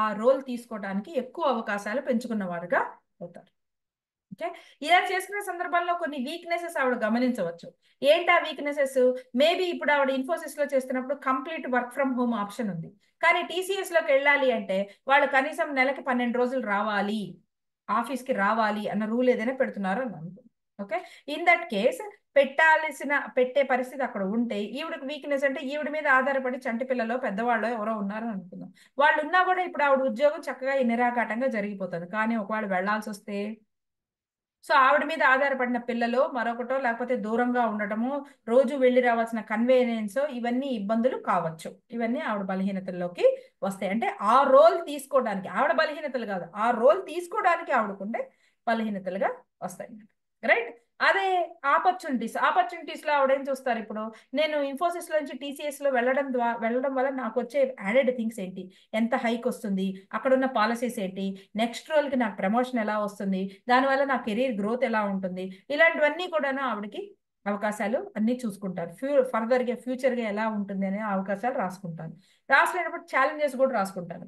ఓకే, నేను ఇలా తీసుకుని ఇటు నుంచి అటు వెళ్లే లోపల మేబీ వర్క్ ప్రెషర్ పెరగవచ్చు, నెంబర్ ఆఫ్ అవర్స్ పెరగచ్చు, లేదు అక్కడ కంపల్సరీ ఆన్సైట్కి వెళ్ళే అవకాశం ఉంటుందేమో, కంపల్సరీ ఆన్సైట్ అన్న పక్షంలో నేను ఏం చేయాల్సి ఉంటుంది, ఇలాంటి థ్రెట్స్ అన్ని కూడా ఆవిడ రాసుకోవడం ద్వారా ఆవిడ ఆ వెళ్ళబోయే రోల్ గురించి మరింత అవగాహన, మరింత రెడీనెస్ తో వాళ్ళు ఉండగలుగుతారు అనమాట. ఇలా మీరు అబ్జర్వ్ చేస్తే ఒక సాఫ్ట్వేర్ ఎంప్లాయీ ప్రమోషన్ కోసం రాసుకోవాలన్నా, ఒక ఇండివిజువల్ బిజినెస్ స్టార్ట్ చేసుకోవాలన్నా, ఓ వ్యక్తి తన కెరీర్ ని మార్చుకునేటప్పుడు కానీ, కెరీర్ సెట్ చేసుకుంటున్నప్పుడైనా సరే, ఇలా ఎలాంటి సందర్భాల్లో అయినా సరే వాళ్ళు ఒక లక్ష్యం రాసుకున్నప్పుడు ఆ లక్ష్యానికి తగినట్టుగా వాళ్ళ బలాలు బలహీనతలు అన్ని రాసుకోవడం ద్వారా కూడా వాళ్ళకి మోర్ క్లారిటీ అనేది వస్తుంది. ఇది వర్కింగ్ ప్రొఫెషనల్స్ మాత్రమే కాదు, ఇండివిజువల్ గా హోమ్ మేకర్స్ కూడా రాసుకోవచ్చు. ఓకే, వినీలా గారు ఉన్నారు, అంతకుముందు ఏదో ఉద్యోగం చేశారు, ఏవో కారణాల వల్ల ఇప్పుడు కొంతకాలం 2 ఏళ్ల 3 ఏళ్ల నుంచి ఆవిడ ఏ ఉద్యోగం చేయట్లేదు, ఇప్పుడు మళ్ళీ మొదలు పెట్టాలని అనుకున్నారు. ఇన్ దట్ కేస్ ఆవిడ ఓకే, దగ్గరలో ఉన్న ఒక స్కూల్లోనో, దగ్గరలో ఉన్న ఇంకో చోట్లనో, లేకపోతే ఒక సాఫ్ట్వేర్ కంపెనీలో కన్సల్టెంట్ గానో, లేకపోతే దగ్గరలో ఉన్న స్కూల్లో ఒక టీచర్ గానో ఆవిడ వెళ్ళాలనుకుంటున్నారు. ఆ వెళ్ళాలనుకునేది ఆవిడ గోల్ అయితే దాని పరంగా ఆవిడ స్ట్రెంగ్స్ వీక్నెసెస్ రాసుకుంటారు. నాకు వచ్చిన సబ్జెక్ట్ ఏంటి, దానికి నాకున్న క్వాలిఫికేషన్ ఏంటి, నాకున్న ప్రీవియస్ ఎక్స్పీరియన్స్ ఏంటి, ఇవన్నీ ఆవిడ బలాలు. బలహీనతలు, పిల్లలతో డీల్ చేయడం రాలేకపోవచ్చు, లేకపోతే అంతంతసేపు నుంచొని చెప్పడం అనేది కొంచెం భయం అయ్యి ఉండొచ్చు, లేకపోతే సడన్ గా రోజు మొత్తం ఇప్పుడు సడన్ గా ఉద్యోగానికి వెళ్ళలేకపోవడం అనేది అయ్యి ఉండొచ్చు. ఇవన్నీ బలహీనతలుగా రాసుకోవచ్చు. ఆపర్చునిటీస్ రాసుకోవచ్చు. దగ్గరలో ఉన్న ఒక స్కూలు, వాళ్ళు ఆల్రెడీ పెద్ద పెద్ద జీతాలు ఇవ్వలేరు కానీ బట్ నాలెడ్జ్ ఉన్న వాళ్ళకి అవకాశాలు ఇస్తున్నారు. ఇన్ దట్ కేసు ఆవిడ కొంచెం ఒక నెల 2 నెలలు కాస్త ప్రిపేర్ అయ్యి సబ్జెక్ట్ ప్రిపేర్ అయితే, లేకపోతే అంతకుముందు ఆవిడ ఏ ట్యూషన్లో ఏవో ఉన్నవారైతే మరింత దాన్ని మళ్ళీ రివైజ్ చేసుకొని ప్రాపర్గా వెళ్తే ఆవిడకి ఆ ఉద్యోగం వచ్చే అవకాశం ఎక్కువగా ఉంటుంది. ఇందులో థ్రెట్స్ ఏముంటాయి? అన్ని రెడీగా ఉంది, ఇంటర్వ్యూలు అన్ని పాస్ అయిపోయారు, కానీ తీరా రోల్లోకి వెళ్ళాక క్వశ్చన్ పేపర్స్ తయారు చేయటము, కరెక్షన్ పనులు, లేకపోతే ఎక్కువ వర్క్ ఉండటము, ఇంటికి కూడా తీసుకొచ్చి నోట్స్లు పేపర్ లాంటివి కరెక్ట్ చేయాల్సి రావడము, దీనివల్ల కొంత పర్సనల్ టైం తగ్గిపోవడము, ఇలాంటి థ్రెట్స్ కూడా ఉంటాయి, ఇలాంటి ఛాలెంజెస్ కూడా ఉంటాయి. ఇప్పుడు ఇవన్నీ ఆవిడ రాసుకుంటారు. రాసుకున్న పక్షాన ఆవిడకు క్లారిటీ వస్తుంది. ఓకే, నేను ఎలాంటి తీసుకోను, ఎంతవరకు తీసుకోను, ఒకవేళ గీపర్లు ఉన్న రోజున ఏం చేద్దాం, ఒక స్కూల్లోనే ఒక గంట కూర్చొని ఎక్స్ట్రా కరెక్షన్ వర్క్ ఏదో అక్కడే చూసేసుకొని ఇంటికి మాత్రం తేవద్దు. ఎందుకంటే ఇంట్లో వాళ్ళు స్కూల్ వర్క్ తీసుకురావడానికి సహకరించే వాళ్ళు అనుకోండి ఒక రకంగా ఉంటుంది సినారియో, సహకరించని వాళ్ళు అనుకోండి ఒక రకంగా ఉంటుంది సినారియో. మా ఇంట్లో అందరూ టీచర్లే, లేడీస్ అందరూ టీచర్లే. మా అమ్మగారు నాకు తెలిసినప్పటి నుంచి కూడా మా అమ్మగారు టీచర్ గానే చేస్తున్నారు. చేసేటప్పుడు ఆవిడ ఏం చేసేవారు, ఒకప్పుడు మీకు question paper 100 marks question paper ఉంటే 75 మార్క్స్ కి మీకు మెయిన్ పేపర్ ఉండేది, 25 మార్క్స్ బిట్ పేపర్ ఉండేది.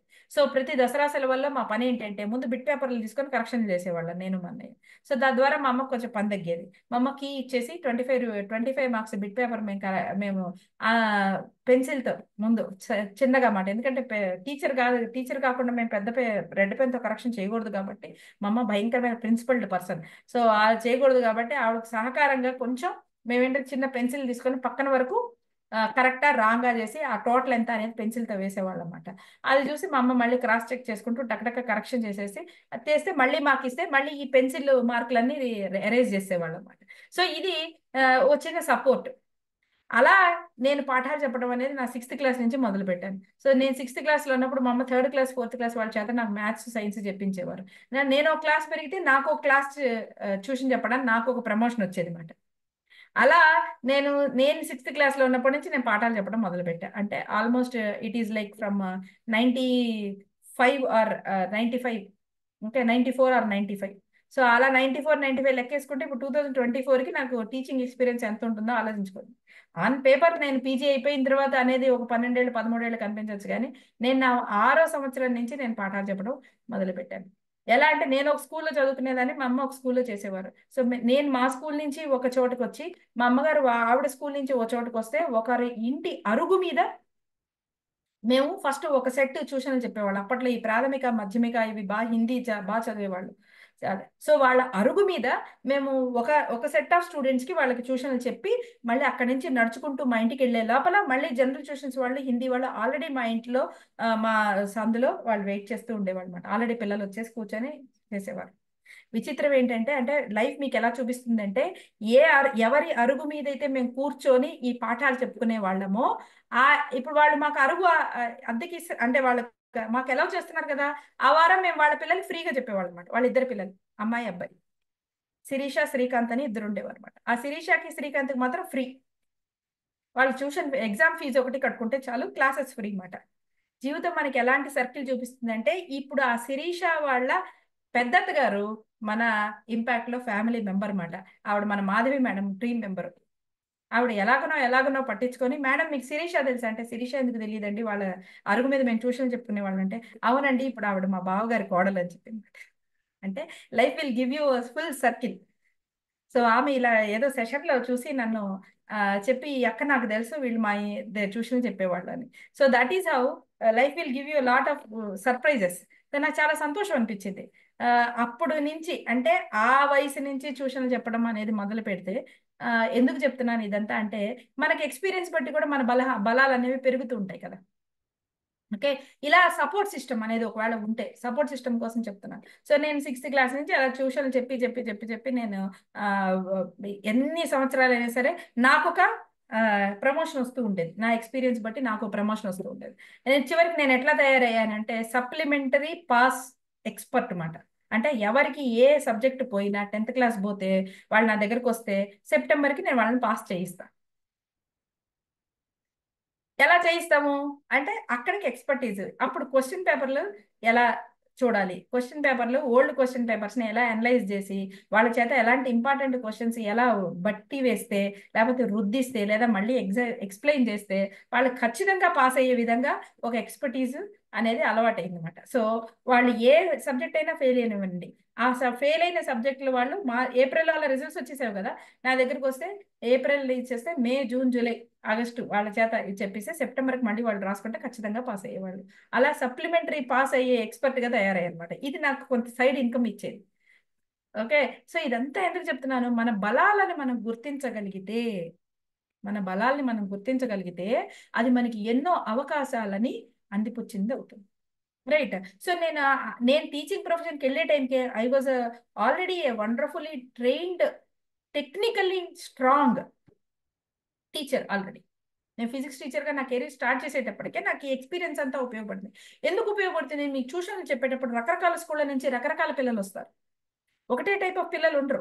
ఒక నోట్స్ ఒకలా ఉంటుంది, ఒకటి ఎక్స్ప్లెనేషన్ ఒకలా ఉంటుంది, ఒకటి సిలబస్ ఒకలా ఉంటుంది, ఇంకోటి ఇంకోలా ఉంటుంది.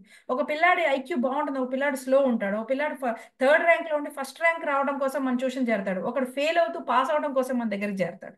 ఇప్పుడు ఒక్కొక్కడికి మనం చెప్పే విధానం ఒక్కొక్కలా ఉంటుంది. ఇవన్నీ నాకేమవుతాయి, నా క్లాస్లో 46 మంది పిల్లలు ఉంటే 46 మంది పిల్లలకి నా పాఠం ఉపయోగపడే విధంగా నేను చెప్పగలిగే ఎక్స్పర్టీస్ నాకు తీసుకొచ్చింది. ఇప్పుడు ఇదేం చేస్తుంది, నాకు ఒక సక్సెస్ఫుల్ కెరీర్ ఇవ్వడానికి ఉపయోగపడింది. నేను చెప్పేది ఎందుకు వేరే వేరే ఎగ్జాంపుల్స్ తీసుకోవట్లేదంటే మీ అది ఇంకొంచెం వివరంగా ఎక్స్ప్లెయిన్ చేయడం కోసం. నేను స్వడబ్బా కొట్టుకుంటున్నానని మాత్రం అనుకోకండి దయచేసి. దీన్ని కేవలం నైపుణ్యాల పరంగానే చూడండి. ఇందులో గొప్ప గురించి చెప్పట్లా నేను. When you only have different scenarios then you will become more skilful అంటున్నాను నేను చెప్పేదని, నా ఉద్దేశం అది. ఓకే, దానికి రకరకాల సినారియోస్ మనం ఎక్స్పోజ్ అయినప్పుడు రకరకాల నైపుణ్యాలు, రకరకాల బలాలు మనకి చేకూరుతూ ఉంటాయి. సో మనం ఒకటే సెట్ ఆఫ్ బలాలు అన్నిటికీ ఉపయోగపడతాయని అనుకోవడానికి లేదు. ఒక లక్ష్యానికి మనకు ఒక సెట్ ఆఫ్ బలాలు ఉపయోగపడతాయి అన్నమాట. అదంతా మనం క్లియర్ గా రాసుకుంటేనే మనకు ఆ క్లారిటీ అనేది వస్తుంది. ఏదైనా చేసేస్తా, అనుకుంటే చేసేస్తా, కమిట్మెంట్ ఉంటుంది, ఇవన్నీ చాలా బ్లాంకెట్ స్టేట్మెంట్స్. ఇవి పనికిరావు మనకి. ఒక లక్ష్యాన్ని నిజంగా చేరాలి అంటే ఇలాంటి బ్లాంకెట్ స్టేట్మెంట్స్ పనికిరావు. పర్టికులర్ గా ఆ గోల్ పరంగా నీకేమొచ్చు, నీకేమి రావు, స్పెషల్ గా నీకేమొచ్చు, స్పెషల్ గా నీకేమొచ్చు. నేను ఫిజికల్ సైన్స్ టీచర్ గా చేసేటప్పుడు అన్ని సబ్జెక్టులో ఫెయిల్ అయినా కూడా ఫిజిక్స్ లో మాత్రం వాళ్ళు పాస్ అయ్యేవారు. వాళ్ళ టీచర్లు వచ్చి కొంచెం అనుమానంగా కావాలని వచ్చి పేపర్లు చెక్ చేసేవారు. అట్లా ఎట్లా వాడు దాంట్లో ఆ మాత్రం కూడా పాస్ అవునవాడు మీ దాంట్లో ఎట్లా పాస్ అవుతాడు, నా దాంట్లో ఎట్లా పాస్ అయ్యాడంటే నేనేం ఆన్సర్లు చెప్పలా, కానీ ఎవడైనా సరే ఎట్లయినా పాస్ అవ్వడానికి ఉండే టెక్నిక్స్ నాకు తెలుసు కాబట్టి అవి మాత్రమే చెప్పేది. ఓకే, అదేంటి ప్యూర్ గా క్వశ్చన్ పేపర్ కూడా అర్థమయ్యే విధంగా వాళ్ళకి చెప్పడం. అందరూ ఆన్సర్లు చెప్పి చదువు అంటారు. నేను అలాంటి పిల్లలు ఉన్నప్పుడు వాడికి క్వశ్చన్ పేపర్ ఎక్స్ప్లెయిన్ చేశాను. ఊరే ఇది 2 మార్కులు రా, ఇవి డయాగ్రామ్ ఉంటుందిరా, ఇది 4 మార్కులు అనుకో, నువ్వు డయాగ్రామ్ కరెక్ట్గా వేసావు అనుకో నేను 1 మార్క్ వేసేస్తా, నీకు ఇక్కడ 1 మార్క్ వచ్చిందా, అక్కడ నువ్వు డెఫినేషన్లు ఇవి మొత్తం కలిపితే 20 ఉన్నాయి డెఫినేషన్లు, ఇందులో నువ్వు 10 నుంచి కనీసం 15 డెఫినేషన్లు చదివావనుకో, 10 నుంచి 15 నేను అడిగిన దాంట్లో 2 అయినా ఉంటాయి, అక్కడ నువ్వు 2 కలిపి అక్కడ 3 మార్కులు వస్తాయా, అక్కడ 3 ఇక్కడ 1. ఓకే, ఇందులో ఒక ఎక్స్పెరిమెంట్లు ఉంటాయి, దీంట్లో నువ్వు ఎయిమ్ ఆపరేటర్స్ మాత్రమే. ఎయిమ్ ఆల్రెడీ నేను అడిగిన క్వశ్చన్ లోనే ఉంటుంది, నువ్వు అదే రాస్తావు మళ్ళీ తిప్పి, మళ్ళీ కంక్లూజన్ లో కూడా నేను అడిగిందే రాస్తావు నువ్వు. నేను నీకు దానికో పావు, దీనికో పావు, దానికో వారా ఇది వేసేస్తా, వేస్తే ఇక్కడ 3 మార్కులు వచ్చాయా, ఇలా మొత్తం చేసి వాడికి కనీసం నా దాంట్లో ఎన్ని మార్కులు రావాలో ఆ వచ్చే విధంగా కూడా ఎక్స్ప్లెయిన్ చేసేవాళ్ళు పాస్ అయ్యేవాడు. ఇందులో పెద్ద ఇదేమి లేదు, మ్యాజిక్ ఏమి లేదు. వేరే టీచర్లకు అంత ఓపిక ఉండేది కాదు, నాకు ఆ ఓపిక టెక్నిక్ ఉండేది, అంతే సింపుల్. సో మనం ఎప్పుడైతే మన బలాల్ని, ప్రత్యేకమైన బలాల్ని మనం గ్రహిస్తామో అప్పుడు మనకి ఏమవుతుందంటే మన లక్ష్యంలో, మన కెరీర్లో ముందుకెళ్ళడానికి మనకి ఎక్కువ అవకాశాలు వస్తాయి. అవి మనమే కూర్చొని ఇంట్రాస్పెక్ట్ చేసుకున్నప్పుడు మాత్రమే మనకు అవి హెల్ప్ అవుతాయి తప్ప బ్లాంకెట్గా కూర్చొని ఆలోచించుకునేటప్పుడు మనకి రాదు. నేను ట్రైనర్గా చాలా ఆర్గనైజేషన్స్కి వెళ్తా, నాకు అల్ట్రాటెక్ వాళ్ళు కానివ్వండి, ఏపీ జెన్కో వాళ్ళు కానివ్వండి, ఇక్కడ కొన్ని ఫౌండేషన్స్ కానీ నా రెగ్యులర్ క్లయింట్స్, కానీ నాకు ఏ రియల్ ఎస్టేట్ క్లయింట్స్ లేరు. ఓకే, ఇప్పుడు నాకున్న బలాలు, నాకున్న బలహీనతల్లో బేరే చేసుకుంటే నేను చాలా టెక్నికల్ గాను, టూల్స్ పరంగాను వెళ్తాను. ఒక real estate type of motivational kind of రండి చేసేద్దాం, సంపేద్దాం, నిన్నటి వరకు నేను 2 వీలర్ మీద వచ్చా, ఇవాళ నేను 4 వీలర్ మీద వస్తున్నా, నిన్నటి వరకు నేను డొక్కు సైకిల్ వాడా, ఇవాళ నేను BMW, ఈ టైప్ ఆఫ్ నేను నా ఎక్స్పర్టీస్ కాదు, చెప్పాలంటే చెప్తాం. ఓకే, కానీ అందులోనే సెటిల్ అవ్వాలి అన్న ఒక ఉత్సుకత ఇంటర్నల్ గా రాదు. దానికంటే నాకు టీచర్ ట్రైనింగ్స్, ఎంప్లాయీ ట్రైనింగ్స్, ఎక్కువ స్టూడెంట్ ట్రైనింగ్స్, ఎక్కువ ఎంప్లాయీ ఆర్గనైజేషన్స్ లో ఎంప్లాయీ ట్రైనింగ్స్ అనేవి ఎక్కువ చేయడం జరుగుతుంది. ఎందుకంటే అక్కడ యాక్చువల్ గా గ్యాప్స్ ఏంటి, మనిషి సైకాలజీ ఏంటి, ఎందుకు ఒక ఎంప్లాయీ అన్ని తెలిసినా కూడా ఎందుకు మిస్ అవుతూ ఉంటాడు, దానివల్ల ప్రొడక్టివిటీ ఎలా తగ్గుతూ ఉంటుంది, ఇలాంటి విషయాల్లో నాకున్న ఎక్స్పర్టీస్ నాకు వాళ్ళని పర్మనెంట్ క్లయింట్స్ చేస్తుంది. కానీ రియల్ ఎస్టేట్ లో మీరు 1 గంట మాట్లాడితే చక్కగా 10,000 రూపాయలు క్యాష్ వైట్ కవర్ లో పెట్టి చేతిలో పెడతారు. డబ్బులు ఎక్కువ వస్తాయి కానీ నా కైండ్ ఆఫ్ ఎక్స్పర్టీజ్ దానికి ఎక్కువగా పెద్దగా సూట్ కాలేదు. ఈ 6 కొన్ని ఇచ్చాను, కానీ రెగ్యులర్ క్లయింట్స్ గా మాత్రం ప్రస్తుతానికి ఇంకా ఎవరు లేరు. నేనేం అందులో సిగ్గుపడను నేను చెప్పడానికి. ఓకే, సో ఇది ఎందుకు చెప్తున్నాను, నా ఎక్స్పర్టీజ్ ఏంటి, నా వీక్నెసెస్ ఏంటి, నా బలాలు ఏంటి, నా బలహీనతలు ఏంటి, నాకు బ్యారేజ్ ఉన్నప్పుడు నేను ఎక్కడి నుంచి నా క్లయింట్స్ని తెచ్చుకుంటాను దాని మీద నాకు ఇంకొంత బెటర్ అవగాహన అనేది వస్తుంది. అదే విధంగా ఎప్పుడైనా స్వాట్ వేసుకున్నప్పుడు టైం లైన్స్ చాలా ఇంపార్టెంట్. ఎందుకంటే టైం మారిపోతే స్వాట్ తాలూకు వ్యాలిడిటీ పోతుంది. ఫర్ ఎగ్జాంపుల్ లలిత గారు ఒక మంచి ఆర్టిఫిషియల్ జ్యువెలరీ చూసుకొని దాని గురించి ఆవిడ ఒక ఆన్లైన్ బిజినెస్ స్టార్ట్ చేయాలని అనుకున్నారు. అనుకొని ఆవిడ బాగుంది, ఇదేదో బాగుంది అనుకుని దాని గురించి మొత్తం ఇన్ఫర్మేషన్ లాగారు. అందరినీ అడిగారు వెండర్ ఎవరు ఉంటారు, వాళ్ళు ఏం చేస్తారంటే వాళ్ళు చెప్పారు, ఎక్స్ప్లెయిన్ అంతా చేశారు, బాగుంది. ఈ లోపల వాట్సాప్ గ్రూప్ క్రియేట్ చేశారు, జనాలందరినీ దానిలో యాడ్ చేస్తూ ఉన్నారు. 300 మంది 400 మంది అయ్యాక స్టార్ట్ చేద్దామని అనుకున్నారు. ఇవన్నీ చేస్తూ సందర్భంలో మధ్యలో ఏవో పర్సనల్ విషయాల వల్ల ఆవిడ ఆ విషయాన్ని మొత్తాన్ని పక్కన పెట్టేసేయాల్సిన పరిస్థితి వచ్చింది. వచ్చి ఓ సంవత్సరం తర్వాత మళ్ళీ ఆవిడ తేరుకొని ఓకే మళ్ళీ అప్పుడు అనుకున్నాను కదా అనుకొని మళ్ళీ ఇప్పుడు స్టార్ట్ చేసేటప్పటికి ఇప్పుడు అసలు ఆ మోడల్ బిజినెస్సే లేదు. ఈవిడ ఏ వాట్సాప్ లో అయితే క్రియేట్ చేశారో అందులో 300 మందిలో 100 మంది ఆల్రెడీ ఆ బిజినెస్ చేస్తున్నారు అని అనుకుందాం. ఇప్పుడు ఏమైంది, టైం లేట్ అయ్యేటప్పటికి మనం వేసుకున్న స్వాట్ వ్యాలిడిటీ లేకుండా పోయింది. ఓకేనా? సో ఇలా కొన్నిటికి ఏంటంటే టైం దాటిపోతే వ్యాలిడిటీ అనేది పోతుంది.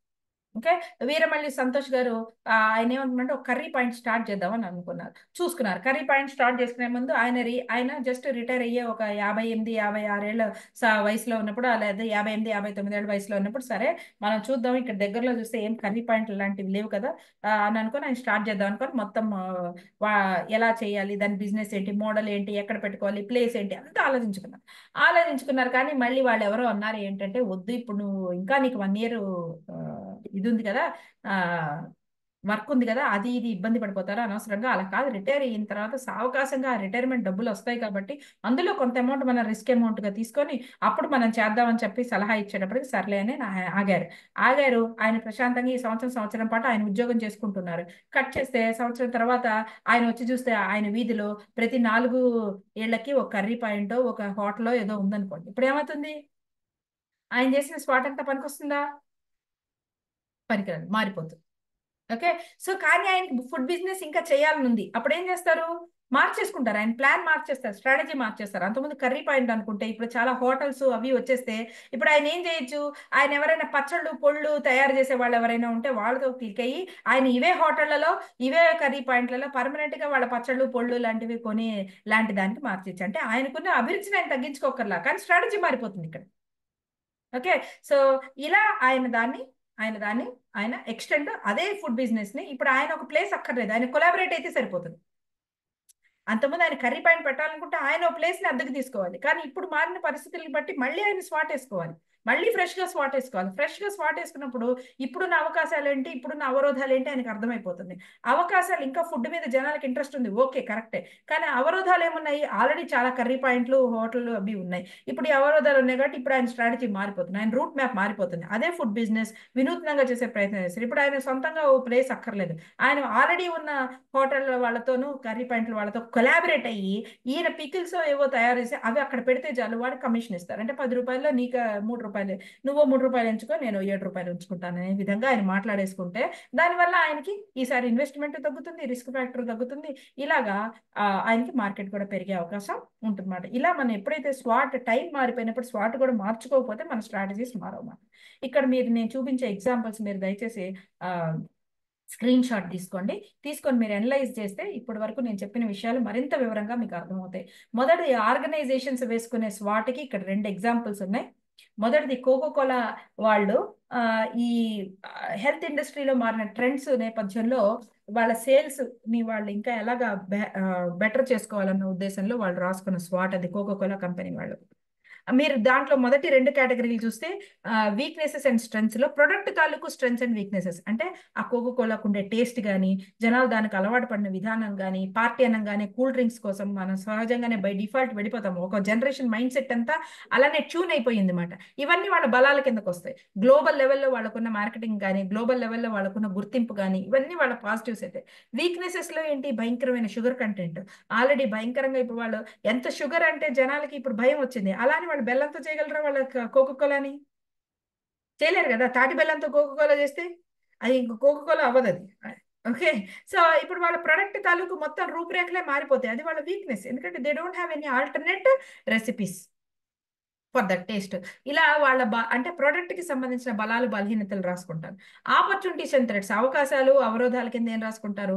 ఇప్పుడు మరి మార్కెట్ లో హెల్త్ రిలేటెడ్ గా వచ్చాయి కాబట్టి మన దాంట్లో మనం ఎలాంటి కొత్త ప్రొడక్ట్స్ ని మనం ఇంట్రొడ్యూస్ చేయొచ్చు. అందువల్లే మీరు అబ్జర్వ్ చేస్తే ఇప్పుడు కోకోకోలా వాటి కంటే వచ్చే ఆ అడ్వర్టైజ్మెంట్ల కంటే స్లైస్ అని, ఫ్రూటీ అని వీటికి ఎక్కువ వస్తున్నాయి. అంటే ఫ్రూట్ బేస్డ్ అవి కూడా వెళ్ళవే. ఈ Pepsi Thums Up Coke related brands వాళ్ళవే మీరు ఇప్పుడు అబ్జర్వ్ చేస్తే ఇవి ఎక్కువ వస్తున్నాయి. పల్పీ ఆరెంజ్ అని ఇలాంటి వాటికి మీరు ఎక్కువ అబ్జర్వ్ చేస్తున్నారు. ఎందుకంటే జనాలు వాటి కంటే వీటిని ఎక్కువ ఇష్టపడుతున్నారు కాబట్టి వాళ్ళ మార్కెటింగ్ స్ట్రాటజీస్ లో ఇప్పుడు ఏ ప్రొడక్ట్స్ కి ఎక్కువ ఉన్నాయి అనేది బయట అవకాశాలు చూసుకొని దాన్ని బట్టి వాళ్ళ స్ట్రాటజీస్ మార్చుకుంటున్నారు. థ్రెడ్స్ ఏమున్నాయి ఇలా చేసే సందర్భాలలో కూడా నెగిటివ్ ప్రెస్ మీడియా. అంటే మీరు ఎంత మంచిగా అయినా చేయనండి, అక్కడెక్కడో ఒక కోకోకోలాలో బలి కనిపించింది అనుకోండి, అది టీవీ9 న్యూస్ లో కనిపించింది అనుకోండి, టక్కన మొత్తం సేల్స్ అనేవి పడిపోయే అవకాశం ఉంటుంది. మీరు అలా అబ్జర్వ్ చేస్తే ఒకనొక టైంలో కుర్కురే అంటే క్యాండిల్ మీద పెడితే కాలిపోతుంది, కుర్కురే అంటే ప్లాస్టిక్ అని ఒక దుష్ప్రచారం జరిగింది. కుర్కురే ప్లాస్టిక్ కాదు, అది కంబస్టబుల్ సబ్స్టెన్స్. అంటే అంటుకునే ప్రతి ప్లాస్టిక్ కాదు. కాగితం అంటుకుంటుంది, అది ప్లాస్టిక్కా? కట్టె అంటుకుంటుంది అంటే ప్లాస్టిక్కా? కాదు. సో వాళ్ళు అవగాహన తీసుకురావడంలో కొంచెం లేట్ చేశారు. అందువల్ల అది కుర్కురే యొక్క సేల్స్ మీద చాలా కాలం ఎక్కువ ఎఫెక్ట్ చూపించింది. కానీ ఇదే లెసన్ గా తీసుకొని ఒకసారి ఆశీర్వాద్ ఆటా కూడా మీరు అబ్జర్వ్ చేస్తే, ఆశీర్వాద్ ఆటాని కొంతమంది ఇలానే చేసి నీళ్ల కింద కడిగేసి చూసారా దీంట్లో రబ్బర్ ఉంది అని చెప్పేసి ప్రచారం చేశారు. అప్పుడు వెంటనే ఆశీర్వాద్ వాళ్ళు మాత్రం వెంటనే చాలా క్విక్ గా రెస్పాండ్ అయ్యారు. వాళ్ళు వెంటనే ఒక వీడియో రిలీజ్ చేశారు. అది రబ్బర్ కాదు, గ్లూటెన్ అని ఉంటుంది. గ్లూటెన్ అనేది అన్ని పిండి పదార్థాల్లోనూ ఉంటుంది. అధిక శాతంగా గ్లూటెన్ మైదాలో ఉంటుంది, అంతకంటే తక్కువగా మరి ఇతర వాటిలో ఉంటుందని చెప్పేసి మొత్తం వాళ్ళు ఆశీర్వాద్ ఆటలో ఉన్నది గ్లూటెన్, ఇది ఫైబర్ రిలేటెడ్, ఇది అవసరం ఒంటికి కూడా. గ్లూటెన్ వల్ల ఒక ప్రోటీన్ ఫైబర్ కంటెంట్ అనేది మన శరీరంలోకి వెళ్తుంది, ఇది ఆరోగ్యానికి అవసరం అని ఒక రివర్స్, అంటే ఆ దుష్ప్రచారానికి ఒక రివర్స్ వీడియో చాలా క్విక్ గా వాళ్ళు తయారు చేసి చేయటం వల్ల వాళ్ళ నష్టం ఎక్కువ జరగకుండా వాళ్ళు కాపాడుకోగలిగారు అనమాట. సో థ్రెట్స్ తెలుసుకోవడం వల్ల ఏంటంటే ఈ రెడీనెస్ తో కంపెనీస్ అనేవి ఉంటాయి. సో ఈ చెప్పిన ప్రాతిపదిక మీదట మీరు రెండవ ఎగ్జాంపుల్ ని మీరే అబ్జర్వ్ చేయండి. రెండవ ఎగ్జాంపుల్ అనేది ఆరీరో అనే ఒక కంపెనీ చెక్క బొమ్మలు తయారు చేస్తుంది.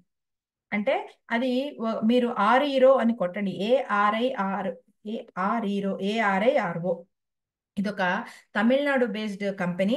ఇదేంటంటే ఒక భార్యాభర్తలు కలిపి స్టార్ట్ చేశారన్నమాట. వాళ్ళ పిల్లల కోసం వాళ్ళు బొమ్మలు కొనాల్సిన సందర్భంలో అబ్జర్వ్ చేస్తే అన్ని ప్లాస్టిక్ బొమ్మలు ఉండేటప్పటికి ఇదేంటి పిల్లలకి ప్లాస్టిక్ తప్ప వేరే ఆల్టర్నేటివ్ లేదా, ఇలా నోట్లో పెట్టుకొని చీకుతుంటే కొంత ప్లాస్టిక్ నోట్లో కూడా వెళ్తుంది కదా, ఈ ఈ ఈ ఇబ్బంది తగ్గించడానికి ఏం అవకాశాలు లేదా అని వాళ్ళు అబ్జర్వ్ చేస్తే యాక్చువల్ గా మార్కెట్ లో అలా ఏమి ఆల్టర్నేటివ్ ఏమీ లేవు అన్నమాట.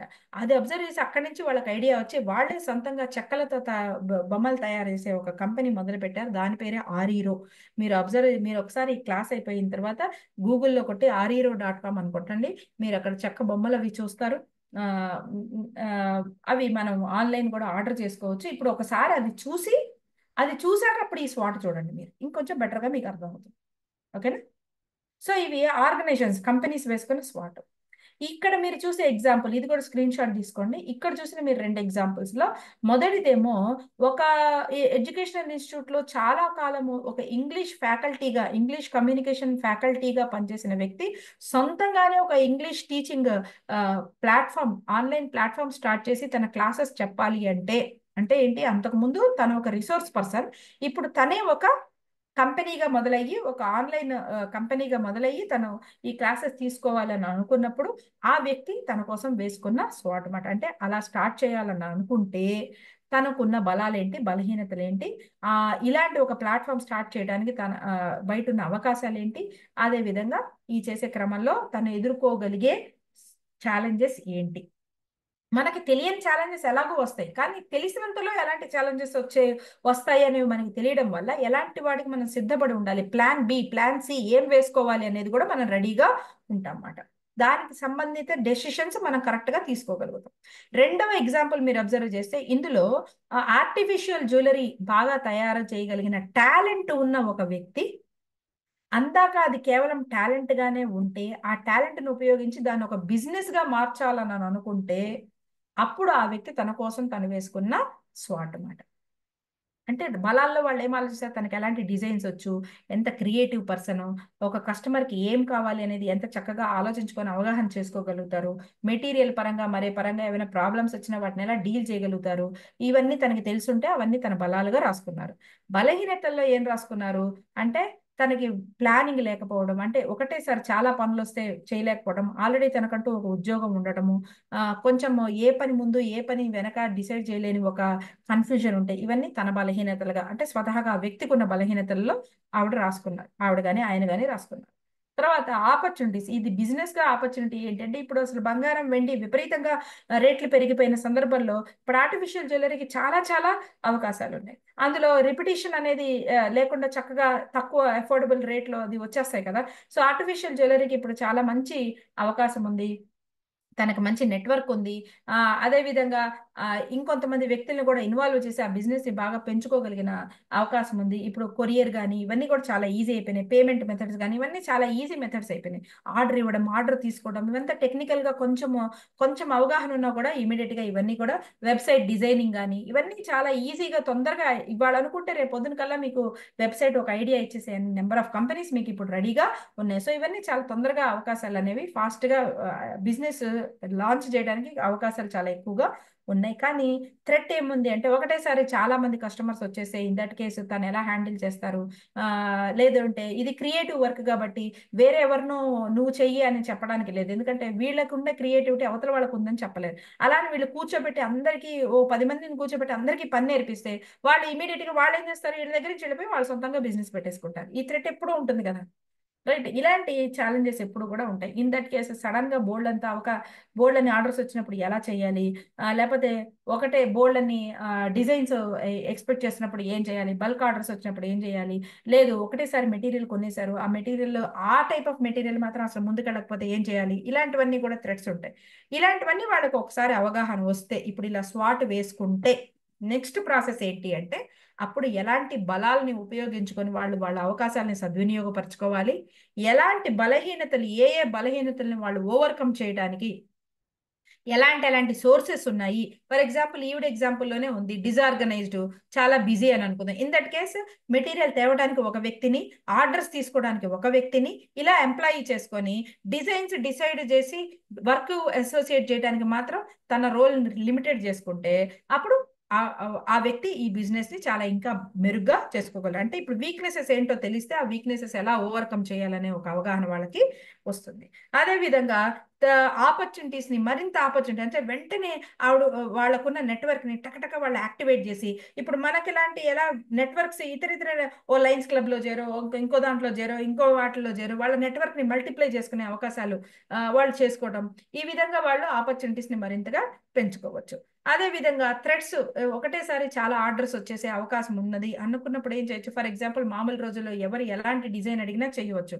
కానీ సడన్ గా ఇలాగ దసరా అనో లేకపోతే ఇలా పండుగలు వచ్చినప్పుడు ఎక్కువ ఆర్డర్స్ వచ్చేస్తాయి అనుకున్నప్పుడు వాళ్ళు లిమిటెడ్ గా కొన్ని డిజైన్స్ మాత్రమే తీసుకొని ఆ కొద్ది రోజుల్లో మాత్రమే ఈ డిజైన్స్ ని మాత్రమే మేము ఈ 4 రోజులు ఈ 10 రోజులు మేము క్యాటర్ చేయగలుగుతాం, బట్ ఇందులో బల్క్ ఆర్డర్స్ అయితే మేము ఇవ్వగలుగుతాం అని అనుకున్నప్పుడు తన దగ్గర పనిచేసే వాళ్ళకి మొత్తం పని నేర్పకపోయినా కొద్ది డిజైన్స్ మాత్రమే వాళ్ళకి నేర్పించగలిగితే వీళ్ళు పక్కకి వెళ్ళిపోయి ఇంకో బిజినెస్ పెట్టుకుంటారనే ఒక థ్రెట్ లేకుండా ఉంటుంది అనమాట. ఇలా వాళ్ళు ఎప్పుడైతే ఛాలెంజెస్ వాళ్ళు ఆలోచించుకుంటారో దాన్ని బట్టి వాళ్ళు వెంటనే సొల్యూషన్స్ కూడా ఆలోచించుకొని plan A, plan B, plan సితో వాళ్ళు రెడీగా ఉండగలుగుతారు అనమాట.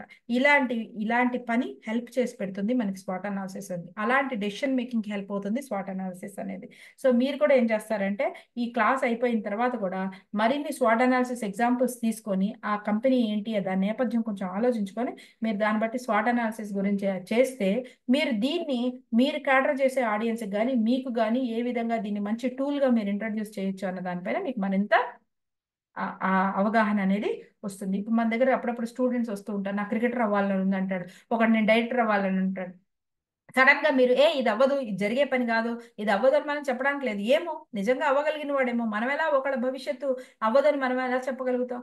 ఇన్ దట్ కేస్ మనం ఏం చేయాలి అంటే ఎప్పుడు కూడా ఇంకో ఇంపార్టెంట్ విషయం ఏంటంటే స్వాట్ అనాలిసిస్ అనేది ఒకళ్ళు ఇంకోళ్ళకి వేసేది కాదు, ఎవరికి వాళ్ళుగా వేయాలి. సో ఒక ట్రైనర్ గా అయినా సరే, ఒక సైకాలజిస్ట్ గా అయినా సరే, మనము ఒక కౌన్సిలర్ గా అయినా సరే ఒకళ్ళకి స్వాట్ అనాలిసిస్ గురించి చెప్తున్నప్పుడు అందులో ఏం రాసుకోవాలి అనే సూచనే మనం చేస్తాం తప్ప నువ్వు ఇది రాసుకో అని రాయకూడదు. ఫర్ ఎగ్జాంపుల్ మీ దగ్గరికి బాగా చదివే పిల్లాడో పిల్లో వచ్చారు, వచ్చిన తర్వాత నేను డాక్టర్ అవుదాం అనుకుంటున్నానా ఇంజనీర్ అవుదాం అనుకుంటున్నాను నాకు డౌట్ అన్నారు అనుకోండి, అయితే నీకు బయాలజీలో 95 వచ్చాయా, అయితే నీ స్ట్రెంత్ బయాలజీ రాసే అని మనం అనకూడదు. ఓకేనా? ఒక ఒక ఇంజనీర్ అవ్వడానికి నీకున్న బలాలు ఏంటి, బలహీనతలు ఏంటి, దాని సబ్జెక్ట్ గురించి నీకున్న ఇంట్రెస్ట్లు ఏంటి, ఒక ఇంజనీరింగ్ అయిన తర్వాత నువ్వు ఏమేం చేయాలనుకుంటున్నావు. అదే డాక్టర్ అవ్వాలంటే దానికి ఎంత కెరీర్ ఉంది, దానికి ఎంత రిసోర్సెస్ కావాల్సి ఉంటుంది, దానికి ఎంత కాలం దానికి పెట్టాల్సి ఉంటుంది. ఇన్ దట్ కేస్ డాక్టర్ దాంట్లో ఏ పర్టికులర్ దాని మీద ఒక ఇంట్రెస్ట్ ఉన్నా, ఇలా ప్రశ్నలు మాత్రమే మనం వాళ్ళ సూచనలు ఇవ్వగలుగుతాం. సమాధానాలు వాళ్ళ స్వాట్లో వాళ్ళే రాసుకోవాలి. ఎవరికి ఎవరు స్వాట్లో సమాధానాలు చెప్పరు. ఓకేనా? అంటే ఇప్పుడు నా దగ్గరకు ఒకళ్ళు వచ్చినా కూడా ఒక కెరీర్ కౌన్సిలింగ్ నేను ఇస్తున్నా, లేకపోతే ఒకళ్ళ దగ్గర కూర్చున్నా వాళ్ళకి ఈ స్వాట్ వేసుకుంటే వాళ్ళకి బాగా ఉపయోగపడుతుంది అనుకున్నప్పుడు, ఏమంటే స్ట్రెంగ్స్ లో మీరు ఇవి వేసుకోవాలని చెప్తానే తప్ప, ఓకే మీరు ఇంతకాలం రియల్ ఎస్టేట్ లో ఉన్నారు కదా, మీరు ఓన్ గా ఒక రియల్ ఎస్టేట్ కంపెనీ స్టార్ట్ చేయడానికి ఒక ఇంతకాలం మీ రియల్ ఎస్టేట్ ఇది ఉంది కదా, మీ 30 ఏళ్ల ఎక్స్పీరియన్స్ బలం కిందకు వస్తుంది అని నేను చెప్పకూడదు. అర్థమవుతుందా? ఇక్కడ అది బలమా బలహీనత వాళ్ళు గమనించుకోవాలి, వాళ్ళు అనుకోవాలి. ఎందుకంటే అది వాళ్ళ బలహీనత వాళ్ళ బలమా వాళ్ళు రాసుకోవాలి. ఓకే, ఇప్పుడు నేను ఒక స్పీకర్ని అలాగే ఒక సైకాలజిస్ట్ని, నేను బాగా మాట్లాడగలుగుతాను, ఎంతసేపు అయినా మాట్లాడతాను, ఎన్ని గంటలైనా నేను ట్రైనింగ్ ప్రోగ్రామ్ తీసుకుంటాను, అంటే తీసుకోగలుగుతాను, అంటే తీసుకోవాల్సి వస్తుంది ఒక్కొక్కసారి. ఇప్పుడు అల్ట్రాటెక్ లాంటి వాటికి వెళ్ళినప్పుడు వాళ్ళు 9 to 6 పెడతారు ట్రైనింగ్ ప్రోగ్రామ్. 9 to 6 అంటే ఎన్ని అవర్స్ చూడండి, మధ్యలో 1 hour మాత్రమే వాళ్ళు లంచ్ బ్రేక్ ఇస్తారు. ఆ మధ్యలో పొద్దున పూట ఒక పావు గంట టీ బ్రేక్, మధ్యాహ్నం పూట ఒక పావు గంట టీ బ్రేక్ అని అనుకున్నాను. మిగతా మొత్తం ట్రైనింగ్ అవర్సే. మీకు ట్రైనింగ్ హాల్లో కనీసం ఒక 50 మంది కూర్చుంటారు, నేను ఒక్కదాన్నే ట్రైనర్. అంటే నేనే సబ్జెక్ట్ చెప్పాలి, నేనే వాళ్ళని ఎంగేజ్ చేయాలి, నేనే గేమ్స్ ఆడించాలి, నేనే క్వశ్చన్ ఆన్సర్ చేసుకోవాలి, నేనే గ్రూప్స్ చేయాలి, నేనే యాక్టివిటీస్ చేయించాలి, నేనే మాట్లాడుతూ ఉండాలి చాలాసేపు. బట్ వాళ్ళని కూడా ఇంటరాక్ట్ చేస్తూ ఉండాలి, వాళ్ళకి కూడా చేస్తుండే. ఇదంతా ఒక 6 hours 7 hours వర్క్ ఇది. సో దీనికి చాలా మన దగ్గర సబ్జెక్టు చాలా ఓపిక, చాలా మాట్లాడగలిగే తీరిక, ఓపిక అవంతా ఉండాలి. కరెక్టే. సో బాగా మాట్లాడగలగటం అనేది ఇంత లాంగ్ ట్రైనింగ్ ప్రోగ్రామ్స్ కండక్ట్ చేయడానికి నాకు చాలా పెద్ద ప్లస్. కానీ ఒక సైకాలజిస్ట్గా నేను బాగా మాట్లాడటం అనేది నాకు ప్లస్సా? కాదు, మైనస్ అయిపోతుంది. ఎందుకంటే అక్కడ నాకు మాట్లాడే స్కిల్ కంటే వినగలిగే స్కిల్ కావాలి.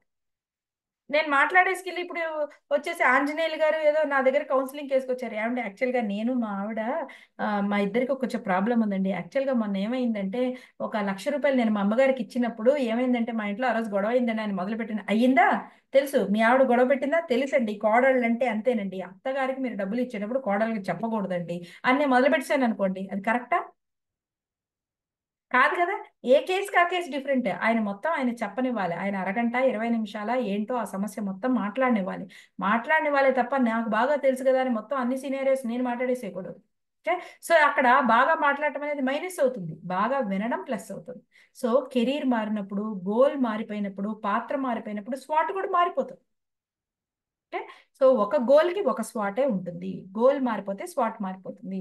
ఓ క్రికెటర్ అవ్వాలనుకున్న వ్యక్తి వేసుకునే స్వాట్కి, ఓ బిజినెస్ పెట్టాలనుకునే వ్యక్తి వేసుకునే స్వాట్కి మార్పు ఉంటుంది. ఒక ఇంజనీరింగ్ చేయాలనుకునే స్టూడెంట్ వేసుకునే స్వాట్కి, ఒక MBA చేయాలనుకునే వ్యక్తి వేసుకునే స్వాట్కి మారిపోతుంది. ఒక ప్రమోషన్ కోరుకునే వ్యక్తి వేసుకునే స్వాట్కి, ఒక కంపెనీ మారదాం అని అనుకునే వ్యక్తి వేసుకునే స్వాట్ మారిపోతుంది. సో ఒక గోల్కి ఒక స్వాటే ఉంటుంది, దానికి కూడా ఒక టైం లిమిటేషన్ ఉంటుంది. అది కూడా వాళ్లే వేసుకోవాలి తప్ప మనం ఎవరం కూడా వాళ్ళకి సమాధానాలు చెప్పకూడదు. ఒక ట్రైనర్గా, ఒక స్పీకర్గా, ఒక కౌన్సిలర్గా మనం వాళ్ళకి సూచనలు మాత్రమే, అందులో ఏం రాసుకోవచ్చు అనే సూచన మాత్రమే చెప్పాలి తప్ప సమాధానాలు మనం చెప్పకూడదు. This is all about swat. Hope my session was useful to you. So please do follow me on my social media pages. Nalini teacher. నేను ఫేస్బుక్లో అయినా సరే, ఇన్స్టాగ్రామ్లో అయినా, యూట్యూబ్లో అయినా ఎక్కడైనా సరే నళిని టీచర్ అనే ఉంటుంది. I request you all to follow my Facebook page and as well Instagram as well, so that we are all in contact with each other. And ఏదో ఒక కార్యక్రమంలో మళ్ళీ మనం నాకు జనాలు అవసరమైనప్పుడు, లేకపోతే మీకు ఏదైనా అవసరమైనప్పుడు, so we can be in contact with each other. Right. Thank you very much to all the organisers. Thank you very much for this opportunity. Thank you for choosing me for this particular subject. Thank you so much madam. ఒక ట్రైనర్గా మనం ముందుకెళ్ళాలంటే ఎలాంటి swat వేసుకోవాలి అనే దాంతో మొదలుపెట్టి ఒక ఎగ్జాంపుల్తో మొదలుపెట్టారు. చాలా ఎగ్జాంపుల్స్ చెప్పారు. ఒక 1 lakh ఇస్తే మీరు ఎలాంటి డెసిషన్ తీసుకుంటారనే దగ్గర నుంచి మనకు పర్సనల్గా ఒక కెరియర్ని చూస్ చేసుకోవాలనుకున్నా, లేదంటే ఒక డెసిషన్ తీసుకోవాలనుకున్నా ఎలాంటి స్వాట్ వేసుకోవాలి, అండ్ కంపెనీస్గా ఉన్నప్పుడు ఒక బిజినెస్ చేసేటప్పుడు ఎలాంటి స్వాట్ ఉపయోగపడుతుంది, ఎలాంటి సినారియోస్ రియల్ టైమ్ ఎగ్జాంపుల్స్తో చాలా అద్భుతంగా చెప్పారు. అండ్ అంతేకాకుండా కొన్ని టిప్స్ కూడా చెప్పారు. మన స్ట్రెంగ్స్ మీద ఎక్కువ ఫోకస్ చేసి స్వాట్ వేసుకుంటే దాన్ని బేస్ చేసుకుని మనం ఎలా ముందుకెళ్ళచ్చు, ఒక కెరీర్ని ఎలా చూస్ చేసుకోవచ్చు, ఒక బిజినెస్ ఎలా చేయొచ్చు అనేది ప్రతిదీ డీటెయిల్డ్గా ఎక్స్ప్లెయిన్ చేశారు. Thank you so much for that. And ఇది ఇంకొకటి ఏంటంటే కొన్ని ఇంపార్టెంట్ పాయింట్స్, ఈ స్వాట్ అనేది ఎవరికి వాళ్ళు వేసుకోవాలి కానీ వేరే వాళ్ళ కోసం మనం వేయకూడదు. వాళ్ళ స్ట్రెంగ్స్ ఏంటి, వీక్నెస్ ఏంటి మనం డిసైడ్ చేయకూడదు, వాళ్ళంతటి వాళ్ళు డిసైడ్ చేసుకోవాలని చెప్పారు. Thank you so much for this great session.